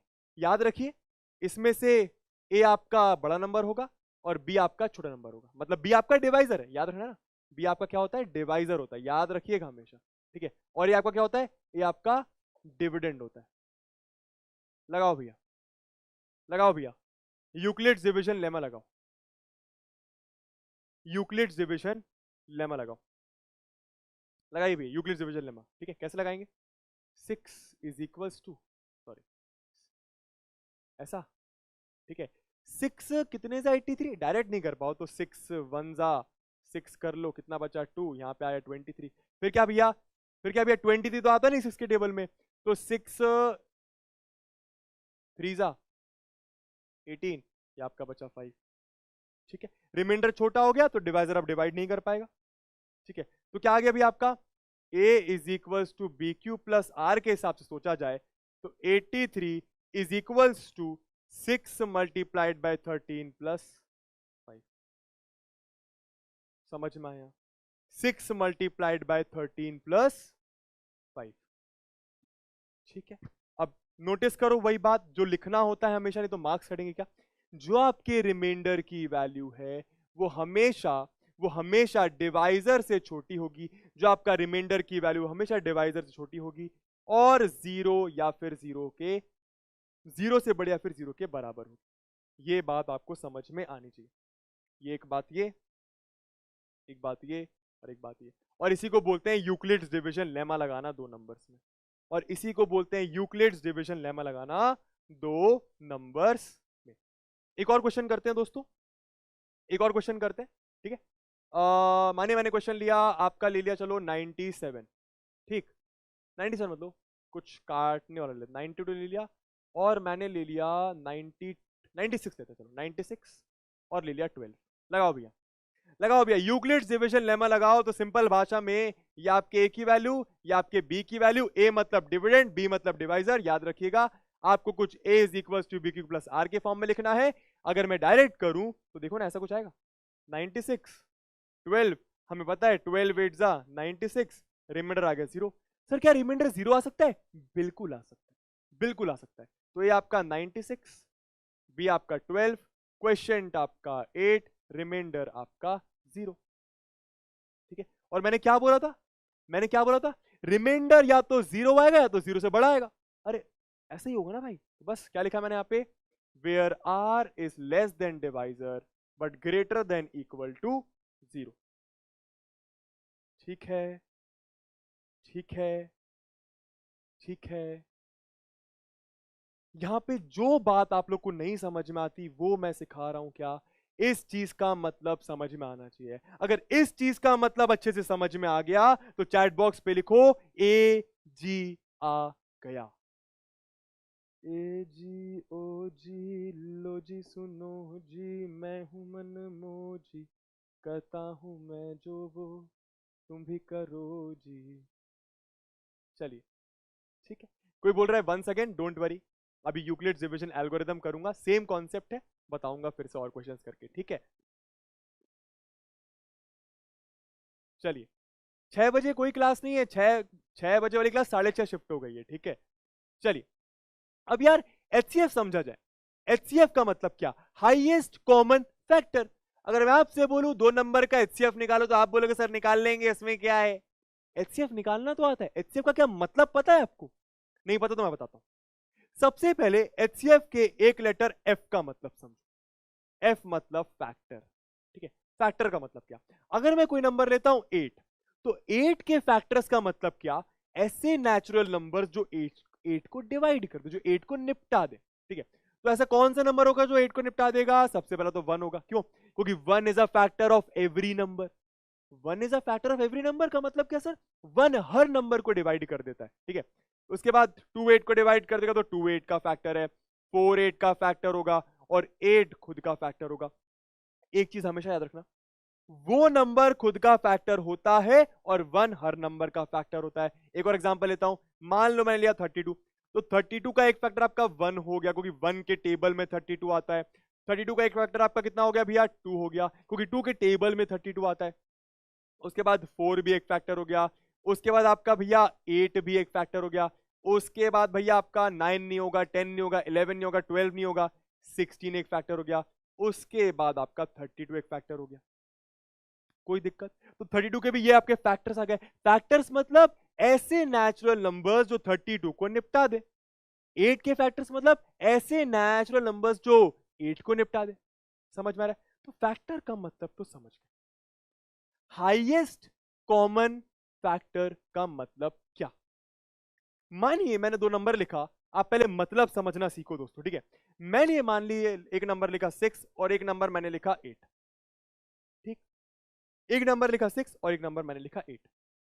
ठीक, अगर आपसे इन दोनों नंबर का कोई एचसीएफ निकालने को बोले, एचसीएफ मतलब क्या? Highest common factor. कैसे निकालोगे? फैक्टर की बात कर रहे हैं तो 6 का एक फैक्टर आपका 1 हो गया, 6 का एक फैक्टर 2 हो गया, एक फैक्टर 3 हो गया, एक फैक्टर 6 हो गया। सुनना, 8 का एक फैक्टर 1 हो गया, 8 का एक फैक्टर 2 हो गया, 8 का एक फैक्टर 4 हो गया, 8 का एक फैक्टर 8 हो गया। ठीक है, अब मतलब समझो।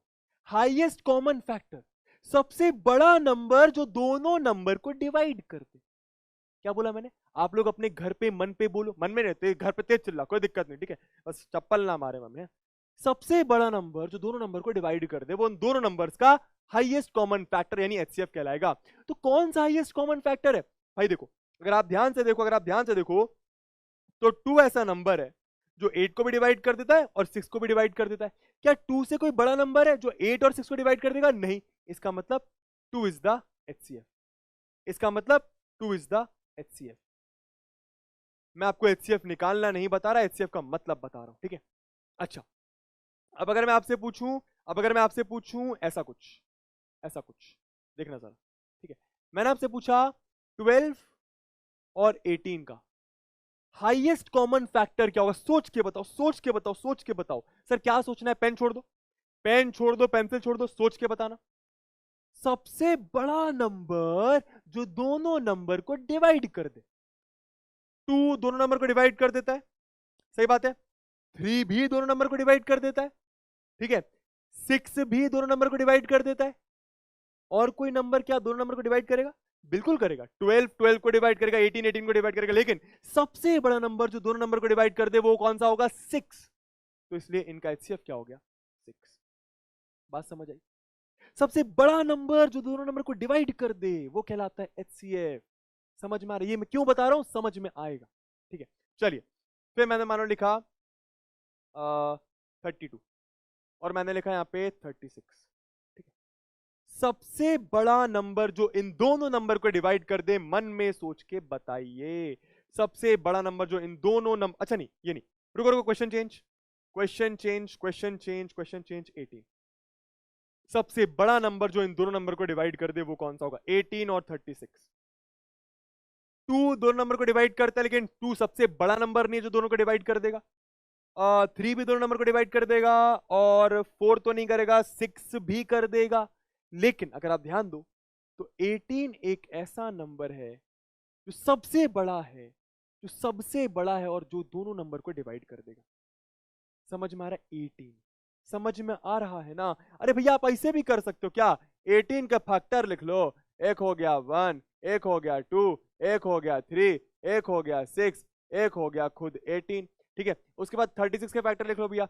एक हो गया 1, एक हो गया 2, एक हो गया 3, एक हो गया 6, एक हो गया 4, एक हो गया भैया आपका 12, और एक हो गया भैया आपका 18, और एक हो गया भैया आपका खुद 36। तो कॉमन कौन सा है सबसे बड़ा? कॉमन कौन सा है सबसे बड़ा? कॉमन 2 भी है, कॉमन 1 भी है, कॉमन 3 भी है, कॉमन 6 भी, लेकिन सबसे बड़ा कॉमन कौन सा है भैया? 18। समझ में आ रहा है ना? बहुत बढ़िया। चलिए, अब अब यूक्लिड्स डिवीजन एल्गोरिदम क्या होता है? याद है यूक्लिड्स डिवीजन लेमा क्या था? A is equal to b q plus r, जहां पे आर की वैल्यू डिवाइजर से छोटी और रिमाइंडर से बड़ी। समझ में आ रहा है? जहां पे हाँ, आर की वैल्यू डिवाइजर से छोटी और आपके 0 या फिर 0 से बड़ी, ठीक है। यूक्लिड्स डिवीजन एल्गोरिदम क्या है? एल्गोरिदम का मतलब कुछ स्टेप्स। एल्गोरिदम का मतलब क्या? कुछ स्टेप्स, कुछ स्टेप्स। समझ में आया? यूक्लिड्स डिवीजन एल्गोरिदम मतलब क्या? यूक्लिड्स की डिवीजन की स्टेप्स, यूक्लिड्स की डिवीजन करने की स्टेप्स, जिसकी मदद से मैं क्या कैलकुलेट करता हूं? 2 नंबर्स का एचसीएफ या फिर 3 नंबर्स का भी एचसीएफ निकाल सकता हूं। तो सबसे पहली चीज, यूक्लिड्स डिवीजन एल्गोरिदम क्यों यूज करते हैं? To obtain the HCF of 2 positive integers से a and b with a greater than b। बात समझ आई? यूक्लिड्स डिवीजन एल्गोरिदम का मतलब क्या? 2 नंबर्स का एचसीएफ निकालने के लिए यूक्लिड्स डिवीजन एल्गोरिदम यूज करा जाता है। समझ में आया? 2 नंबर्स का एचसीएफ निकालने के लिए यूक्लिड्स डिवीजन एल्गोरिदम यूज करा जाता है। मैं बताऊंगा कैसे, डोंट वरी। अब स्टेप्स क्या है सर? स्टेप्स क्यों? एल्गोरिदम का मतलब भी स्टेप्स होता है। तो सबसे पहली स्टेप, जिन भी दो नंबर्स का आप एचसीएफ निकालने की कोशिश कर रहे हो उसमें यूक्लिड्स डिवीजन लेमा लगा दो। ये आपको आता है लगाना। अगर आपके आर की वैल्यू 0 आ जाए तो आपका, अब नहीं समझ में आएगा ये चीज, मैं पहले क्वेश्चन करता हूं फिर स्टेप्स पर आता हूं, ठीक है। जैसे आपका कोई क्वेश्चन हो गया ये वाला, चलो ठीक है। यूक्लिड्स डिवीजन लेमा लगाना आता है? इन दोनों नंबर्स पे लगाओ फटाफट। सबसे पहला वाला, मान लीजिए मैंने लिया 135 एंड मैंने लिया 225। सुनते जाना आराम से, सुनते जाना आराम से, ठीक है। इन दोनों में मैं यूक्लिड्स डिवीजन लेमा लगाता हूं, आराम से सुनना, ठीक है। सबसे पहली स्टेप क्या? यूक्लिड्स डिवीजन लेमा लगाना, ठीक है। चलो लगाया जाए। कैसे लगाते हैं भैया? यहां पे लिखा 225, यहां पे लिखा 135, ठीक है। 135 वन जा 135 होता है, 5 5 0 हो गया, 12 में से 3 गया 9 आ गया, ये आपका 0 आ गया, तो बचा 90, ठीक है। अच्छा, अब क्या अभी और सॉल्व हो सकता है? हो सकता है कि नहीं हो सकता? नहीं हो सकता सर, 135 90 को थोड़ी निपटा देगा। अच्छा, तो क्या आ गया भाई यहाँ पे आ गया 225 इज इक्वल टू, सुनना, 135 multiplied by 135 multiplied by 1 plus 90। पहली स्टेप समझ में आई? पहली स्टेप समझ में आई? पहली स्टेप समझ में आई? आई ना? अरे वेरी गुड, 45 सही करो। पहली स्टेप समझ में आई, ठीक है। अब सुनना क्या करना है, अब सुनना क्या करना है, ठीक है। इन्होंने क्या बोला, इन्होंने क्या बोला, इन्होंने बोला यूक्लिड्स डिवीजन लेमा लगाओ। अगर आर जीरो आ जाए, आर जीरो आया क्या, आर जीरो आया क्या, आर जीरो नहीं आया, ये आर होता है ना भाई, भाई साहब, भाई साहब, ये आपका A is equals to B multiplied by Q plus R. तो आर आपका 90, आर जीरो नहीं आया, आर आपका जीरो नहीं आया, ठीक है। अब क्या करोगे, फिर से यूक्लिड्स डिवीजन लेमा लगाओगे। सर कौन से दो नंबर्स में, सर कौन से दो नंबर्स में, इन दो नंबर्स में, सुनना, इन दोनों नंबर्स में, बी में और आर में। समझ में, किसमें किसमें किसमें, फिर से बताऊंगा, 135 और 90 में। कहने का मतलब क्या, अब आप 135 को डिविडेंड मानो, 90 को डिवाइजर मानो, तो सॉल्व करें, फिर से सॉल्व करें। यहां पे लिखा 90, समझते जाना, यहां पे लिखा 135, 90 वन जा 90, कितना बचा ये आपका 45। तो क्या आया, 90 मल्टीप्लाइड बाय 1 प्लस 45। समझ में आया। अब क्या हुआ, फिर से रिमाइंडर जीरो नहीं आया, तो अब क्या, फिर से आप 90 और 45 को उठाए, 90 यहां पे लिखा, 90 को 45 से डिवाइड करो, करते हैं। तो यहां पे लिखा 90, यहां पे लिखा, यहां पे लिखा 45, यहां पे लिखा 90, 45 वन जा, सॉरी 45 टू जा आपका 90 होता है, ये आ गया जीरो। समझ में आया। तो 45 इंटू 2 प्लस 0। अब यहां पर इस स्टेप को नोटिस करो, मैं बताऊंगा फिर से कैसे करना है, डोंट वरी। इस स्टेप को नोटिस करो, रिमाइंडर आपका जैसी जीरो आ जाए, रिमाइंडर आपका जैसी जीरो आ जाए, उस स्टेप का बी की वैल्यू, भाई ये जो आपका लिखा हुआ है, एक बार यहां पे लिखता हूं, क्या लिखा हुआ है यहां पे, 90 is equal to 45 into 2 plus 0, ठीक है। किस फॉर्म में ये आपका, ये आपका कुछ a is equal to b into q plus r के फॉर्म में, ठीक है। इस स्टेप के b की वैल्यू, इस स्टेप के b की वैल्यू आपका HCF होगा। समझ में आया, मतलब आपके HCF का आंसर क्या हो गया, 45। आपके HCF का आंसर क्या हो गया, 45। किस किस का HCF, 135 और 225, 135 और 225। मैं फिर से बताऊंगा, डोंट वरी टेंशन मत लेना, मैं फिर से बताऊंगा, डोंट वरी टेंशन मत लेना। मान लो ये अपने नंबर से कौन कौन से, 867 255, सुनना, 867 255, सुनना मेरी बात ध्यान से, ठीक है। क्वेश्चन क्या है, 867 225 कितना है, टू कितना है, 255, 255, सुनना मेरी बात ध्यान से, ठीक है। 255, मुझे क्या बोला, मुझे क्या निकालना है, मुझे HCF निकालना है, मुझे क्या निकालना है, मुझे HCF निकालना है, मतलब हाईएस्ट कॉमन फैक्टर निकालना है। मैं कौन सा स्टेप यूज करूंगा, भाई देखो, अब नॉर्मली HCF नहीं निकाल पाओगे, क्यों, क्योंकि भाई बहुत बड़े नंबर्स हैं। तो एक और तरीका है, यूक्लिड्स डिवीजन एल्गोरिथम की मदद से निकालो। सबसे पहली स्टेप क्या, यूक्लिड्स डिवीजन लेमा लगाओ, सुनना, यूक्लिड्स डिवीजन लेमा लगाइए, ठीक है। तो आपने क्या करा, 867 यहां पे लिखा, 255 से डिवाइड करता हूं, करके देखते हैं। तो यहां पे लिखा 255, यहां पे लिखा 867, सुनते जाना मेरी बात। तो 255 मल्टीप्लाइड बाय कितना करूं, 3 से करके देखता हूं, चलो। तो 255 मल्टीप्लाइड बाय 3, 3 5 15, 3 5 15, 16, 3 2 6 7, 765 मेरे ख्याल से ये आएगा। तो 3 जा 765, यहां पे बचा 2, यहां पे बचा 0, यहां पे बचा 1, ठीक है। तो ये आपका 102 आ गया, देखते जाइएगा। तो मल्टीप्लाइड बाय 3 करा, रिमाइंडर आया 102। अब क्या, अब क्या, रिमाइंडर 0 नहीं आया है, रिमाइंडर 0 नहीं आया, अगर आया होता तो ये आपका HCF हो जाता। अब क्या करेंगे, फिर से इन दोनों नंबर्स को उठाओ, किस किस को, डिवाइजर रिमाइंडर, डिवाइजर रिमाइंडर। यहां पे लिखा 255, यहां पे लिखा आपका रिमाइंडर, फिर से डिवाइड करें, चलो। तो यहां पे लिखा 255, यहां पे लिखा आपने 102। तो 102 2 जा 204 होता है, कितना आ गया ये 1, ये आ गया आपका 5, ये आ गया आपका 2, ये आ गया आपका 0। समझ में आया, ठीक है। अब क्या करेंगे भैया, 102 मल्टीप्लाइड बाय 2 करा, प्लस कितना बचा 51। समझ में आया। अभी फिर से क्या हुआ, फिर से क्या हुआ, रिमाइंडर 0 नहीं आया, इसको और इसको फिर से उठाया, यहां पे लिखा 102, यहां पे लिखा 51, फिर से डिवाइड करते हैं। तो अगर आप डिवाइड करके देखोगे तो 51, यहां पे लिखा 102, यह आ गया 2 जा 102, यह आ गया आपका 0, रिमाइंडर 0, देखो 51 मल्टीप्लाइड बाय 2 प्लस 0। अब इस स्टेप में क्या हुआ नोटिस करो, अब इस स्टेप में क्या हुआ नोटिस करो, रिमाइंडर 0 आ गया, रिमाइंडर 0 आ गया तो इसी स्टेप का जो आपका डिवाइजर होगा वो आपका एचसीएफ कहलाएगा। मतलब क्या, सबसे बड़ा नंबर जो इन दोनों नंबर को डिवाइड करेगा वो होगा 51। क्लियर हुई बात, समझ में आई बात, बोलो भैया। ठीक है, सबका आंसर 51 आता हुआ भैया। ठीक है, देखो एचसीएफ निकालना समझ में आ जाता है, मतलब नहीं समझ में, मतलब क्या है भाई, ऐसा नंबर निकालना है जो इन दोनों नंबर को डिवाइड कर दे, लेकिन वो नंबर सबसे बड़ा होना चाहिए। भाई ऐसे तो बहुत सारे नंबर्स होंगे जो इन दोनों नंबर्स को डिवाइड कर दे, हमें सबसे बड़ा नंबर निकालना है। और हमने कैसे निकाला, यूक्लिड्स डिवीजन एल्गोरिदम यूज करके। एल्गोरिदम मतलब क्या, सेट ऑफ स्टेप्स। ठीक है, चलिए भैया, अब 6 बजे आप लोग क्लास बोल रहे थे, 6 बजे वाली क्लास 6:30 हो गई है, तो उसका वो नहीं करना। चलिए अब यार एक सिंपल क्वेश्चन का आंसर करो, या आप होमवर्क ले लो। ठीक है, या आप होमवर्क ले लो, होमवर्क में करना है। ठीक है, या आप होमवर्क ले लीजिए, या कर लें अभी, बोलो। चलो करते हैं, इसको करते हैं, थोड़ा सा बड़ा है, करो मेरे साथ, सब लोग मेरे साथ इस क्वेश्चन को कंप्लीट करें। भैया क्या बोल रहा है, use Euclid's division algorithm to find the HCF of 4052 and ये वाला नंबर।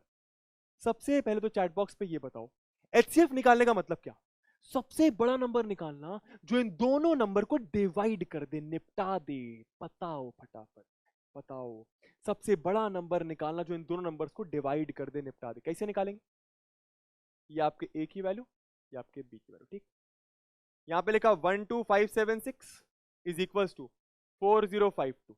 ठीक, सर इतना भयानक नंबर, कोई दिक्कत की बात नहीं है, एनसीईआरटी का एग्जाम्पल क्वेश्चन है, करो सॉल्व। यहां पे लिखा 12576।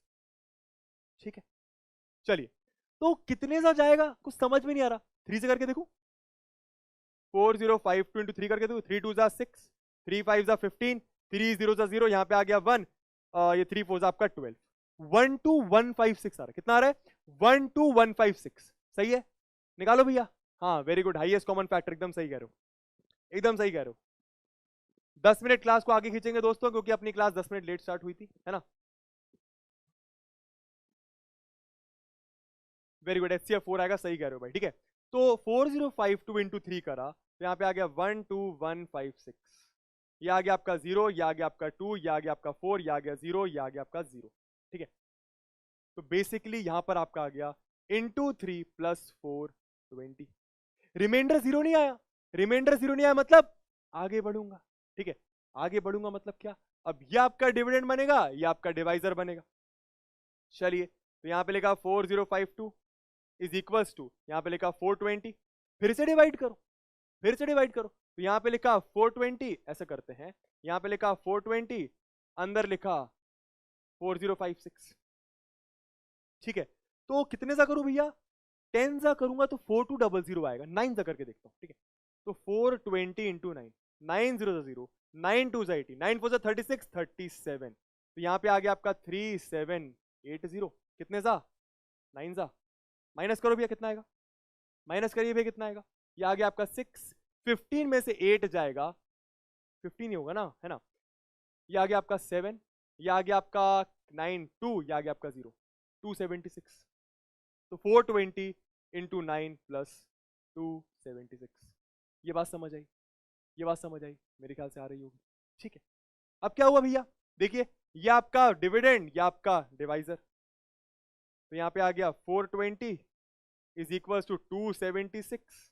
कितने सा जाएगा, समझ में आ रहा होगा, 276, यहां पे लिखा 420, 276 वन जा 276, 10 में से 6 गया 4 बचा, उसके बाद ये 1, 11 में से 7 गया, कितना हो गया भैया, 4 बचा, फिर ये आपका 1 बचा, 144 आ रहा है, 144 आ रहा है, कुछ गलती हो गई क्या, कुछ गलती हो गई क्या, क्या गलती हो गई भाई, 276 नहीं आएगा ये, अच्छा अच्छा अच्छा अच्छा, माफ करिएगा माफ करिएगा, नहीं नहीं सही तो है, 276 नहीं आएगा, क्या गलती हो गई भाई, क्या गलती हो गई, 4052, क्या गलती हो गई, अरे हाँ ठीक ठीक ठीक ठीक ठीक ठीक ठीक, माफ करिएगा माफ करिएगा माफ करिएगा माफ करिएगा माफ करिएगा माफ करिएगा, समझ गया समझ गया समझ गया, ये आपका 4052 है ना, ये आपका 4052 है। कितना आ रहा था ये? 420 मल्टीप्लाइड बाय कितना करा था अपन ने? 9। 9 0 जा 9 2 जा 18, 9 4 36, ये आ गया 3780।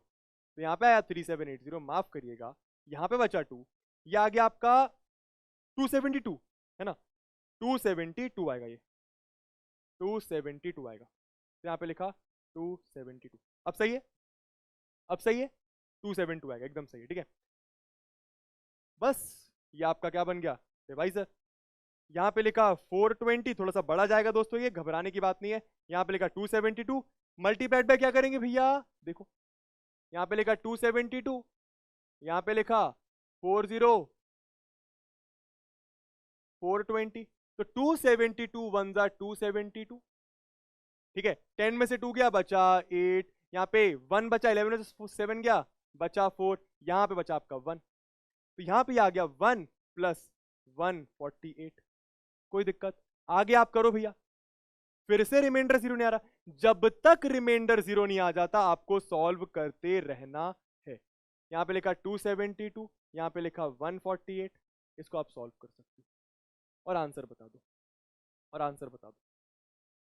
इसका आंसर, इसका आगे आपको सॉल्व करना है, ठीक है, इसके आगे आपको सॉल्व करना है, आगे सॉल्व करना है, ठीक है। और एचसीएफ आपको बताना है। मैं आपको आंसर बता देता हूं, आंसर आपका आएगा 4, आंसर आपका आएगा 4, ठीक है। चलिए स्टेप समझ गए होगे। हम लोग क्या कर रहे हैं, स्टेप वाइज कर रहे हैं ना। यूक्लिड्स डिवीजन लेमा लगा रहे, फिर यूक्लिड्स डिवीजन लेमा लगा रहे, फिर ईडीएल लगा रहे, फिर ईडीएल लगा रहे, क्यों? जब तक रिमाइंडर जीरो ना आ जाए, ठीक। और इसी स्टेप को बोलते हैं हम लोग यूक्लिड्स डिवीजन एल्गोरिथम। चलिए तो भैया एक पोल हो जाए, एक पोल हो जाए। आप लोग के पास 4 ऑप्शंस होंगे, क्वेश्चन मैं आपको दे रहा हूं, क्वेश्चन मैं आपको दे रहा हूं, आंसर करने की कोशिश करिएगा, ठीक है। क्वेश्चन कहां गया भाई, क्वेश्चन कहां गया भाई, क्वेश्चन आपका ये रहा। चलिए आंसर करिए, आंसर करिए। आप लोग के पास आंसर देने का ऑप्शन आएगा। मैं आपको इस क्वेश्चन के लिए दे रहा हूं 30 सेकेंड्स, सिंगल चॉइस, स्टार्ट पोल। 30 सेकंड आपके पास, यहां पे टाइमर चल रहा है। इस क्वेश्चन को आराम से रीड करिए, 4 ऑप्शंस है, आंसर करिए दोस्तों, आंसर करिए। बस बस खत्म कर रहे हैं, 3-4 मिनट में क्लास खत्म कर रहे हैं, ठीक है। कुछ पोल्स कर लें।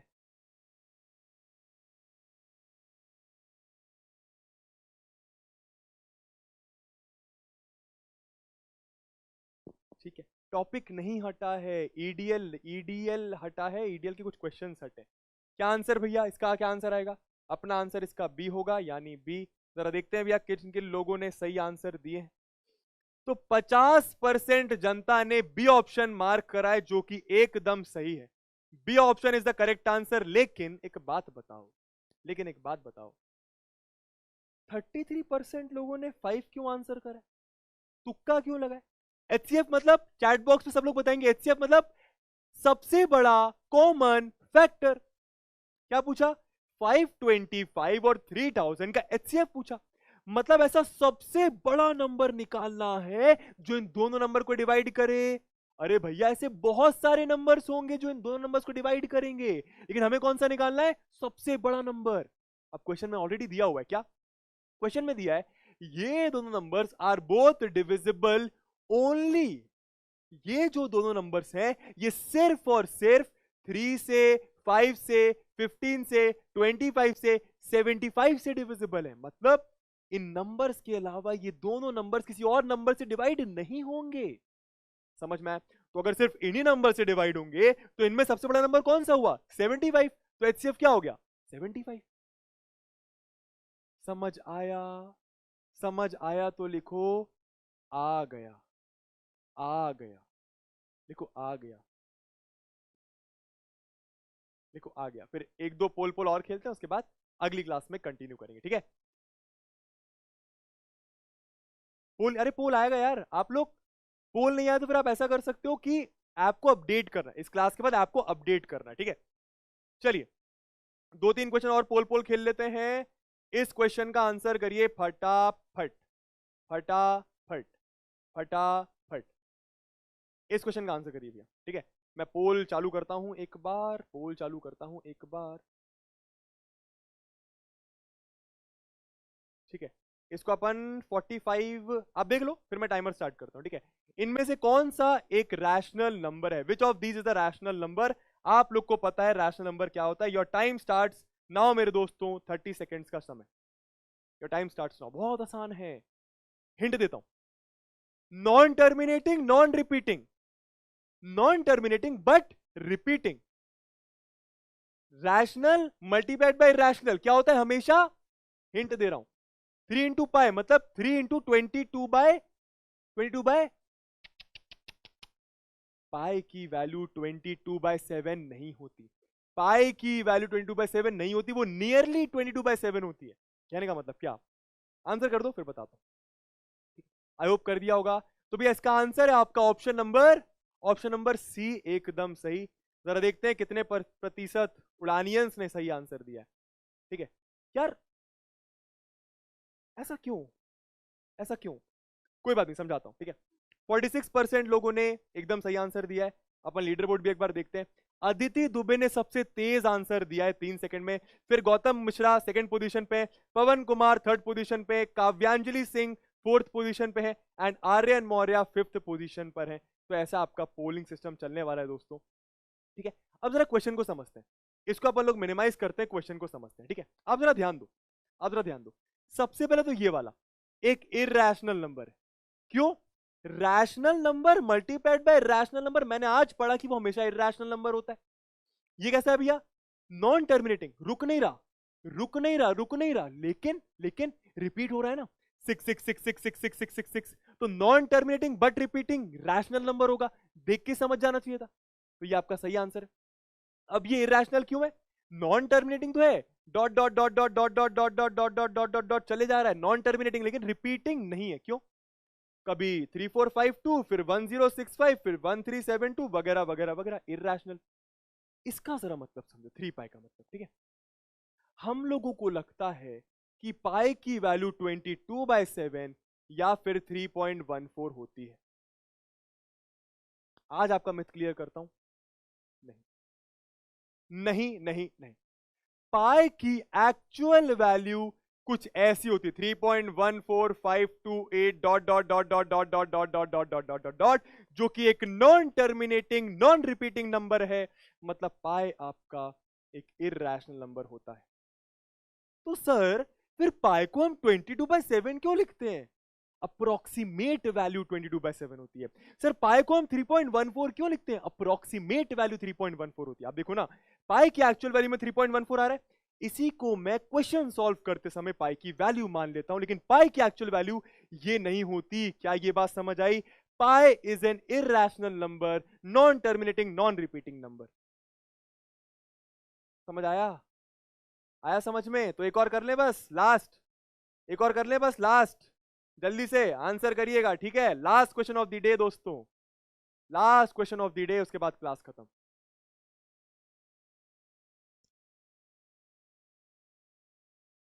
हाँ बताइए भैया, बहुत ही आसान क्वेश्चन है। 2.1311 3111 311111 3 dot dot dot dot dot, कैसा नंबर है, कैसा नंबर है, आपका टाइम खत्म होने वाला है, बताइए। ऑप्शन नंबर सी, एक इरैशनल नंबर। क्यों, नॉन टर्मिनेटिंग नॉन रिपीटिंग। जरा देखें कितने लोगों ने सही आंसर दिया है। यार दोस्तों आगे आना पड़ेगा, आगे आना पड़ेगा, कोई दिक्कत की बात नहीं है। 60% लोगों ने एकदम सही आंसर दिया है। अगर आप लोगों ने क्लास अच्छे से देखी तो आपको समझ में आया होगा, 9th क्लास में भी थे तो भी समझ में आएगा। बहुत ही ज्यादा बेसिक क्वेश्चन है, लुल्लू पुल्लू क्वेश्चन, ठीक है। हमेशा याद रखिए, पोल में आपको तेज तेज करने से पहले यह सोचना है कि सही करना जरूरी है, ठीक है। तो बहुत अच्छा नाम लग रहा है भैया, ये पेरिकला विनुत जी। अगर आपका नाम मैं सही ले रहा हूं और गलत ले रहा हूं तो माफ करिएगा, ठीक है। उन्होंने सबसे तेज आंसर दिया है। प्रीत कौशिक ने सेकंड नंबर हासिल करा है, अनुज सिंह ने थर्ड नंबर, यदुवंशी प्रिंस ने फोर्थ नंबर, लकी ठाकुर ने फिफ्थ नंबर। तो इस तरीके से आपका लीडर बोर्ड चल रहा है। चलिए दोस्तों, इसी के साथ एक ये होमवर्क क्वेश्चन आपको दूंगा, ठीक है।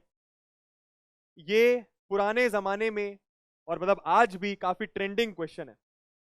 काफी ट्रेंडिंग क्वेश्चन है और बहुत बेसिक सा क्वेश्चन है। आप लोग बताइएगा इसका आंसर क्या होगा, 1 होगा या 9 होगा, क्योंकि कोई कोई इसका आंसर 1 बोलता है, कोई कोई इसका आंसर 9 बोलता है। आप लोग को जो मैथ्स पढ़ाई जाती है भाई, बोर्ड मास रूल है 6 डिवाइडेड बाय 2 इंटू 1 प्लस 2। इस क्वेश्चन का आंसर अगली क्लास में डिस्कस करेंगे, आप लोग करके रखिएगा, ठीक है। फिर से बताता हूं, ये बहुत ही ट्रेंडिंग क्वेश्चन है, बहुत बेसिक क्वेश्चन लगता है कि ब्रैकेट सॉल्व करना है, प्लस करना है, डिवाइड करना है, लेकिन काफी सारे लोग इसका आंसर 1 देते हैं, काफी सारे लोग इसका आंसर 9 देते हैं। तो एक्चुअल आंसर क्या है मैं आपको अगली क्लास में बताऊंगा। देखो अभी भी क्या हो रहा है, चैट बॉक्स में कोई 1 बोल रहा है, चैट बॉक्स में कोई 9 बोल रहा है, अगली क्लास में डिस्कस करेंगे, ठीक है। चलिए, थैंक यू वेरी मच। देखते ही देखते आपकी उड़ान की पहली क्लास खत्म हो गई है, ठीक है। एक दो बातें करूंगा जाने से पहले। सबसे पहली बात दोस्तों, thank you so much for joining, ठीक है। एंड क्लास के स्टार्टिंग में कुछ दिक्कतें, कुछ परेशानी, क्लास के बीच में बहुत सारी लैगिंग फेस करने को मिली, ठीक है। पूरी कोशिश रहेगी अगली क्लास में ये चीजें बिल्कुल भी नहीं होगी। पूरी कोशिश क्या, अगली क्लास में मैं वादा करता हूं ये चीजें बिल्कुल भी नहीं होंगी। कभी कभी हो जाता है, आज पहली क्लास में हो गया, कभी 58th क्लास में भी होता है, ठीक है। तो उसके लिए हमें क्षमा करिएगा। अगली क्लास आपकी बहुत स्मूथ रहेगी। आई होप आपको मजा आया होगा, समझ आया होगा, बेसिक टू एडवांस जाना है, ठीक है। मुझे यहाँ पर हर एक बच्चे को देखना है, ठीक है। जिसको सब कुछ आता है उसको भी पढ़ाना है आगे की चीजें, जिसको कुछ नहीं आता उसको भी पढ़ाना है, जिसको थोड़ा बहुत आता है उसको भी आगे तक लेकर जाना है। तो मैं यहाँ पर हर एक बच्चे के लिए आया हूँ, तो धीरे धीरे कभी चलूंगा। आपको लगेगा यार सर ये आता है, मैं अगला बताऊं ना, तो ये सोच कि तेरा दोस्त बगल में बैठा है उसको नहीं आता, उसको भी तो बताना है, उसको भी तो तेरे लेवल पर लेकर आना है, फिर दोनों जाके और आगे जाओगे। थोड़ा सा मेरे साथ पेशेंस रखिएगा, ठीक है। कनेक्शन बनाने की कोशिश करिए, देखिए मैं कैसा पढ़ा रहा हूं, समझने की कोशिश करिए, समझ आ रहा है कि नहीं आ रहा। और कोई भी दिक्कत परेशानी कमेंट बॉक्स पर आज के छोड़कर जाना कि सर ये थोड़ा सा ऐसे होता, फिर थोड़ा सा ऐसे होता, सर कुछ भी आप कमेंट बॉक्स पर छोड़कर जाना। मैं आपके कमेंट्स देखूंगा, समझूंगा, उस तरीके से रिएक्ट करूंगा। पहली क्लास है यार, पहली क्लास में दोस्त थोड़ी बन जाते हैं, दोस्ती करने में टाइम लगता है, एक दूसरे को समझने में टाइम लगता है, और थोड़ा सा टाइम लगेगा। 2-3 क्लास में आप मेरे, मैं आपका, वादा है। चलिए फिर इसी के साथ मिलते हैं आप लोगों से फिर कभी और। तब तक के लिए अपना ख्याल रखें, मजे करें, चिल करें, जो करना है वो करें, बस किसी का नुकसान न करें। टाटा बाय बाय दोस्तों, and take care. Bye bye bye.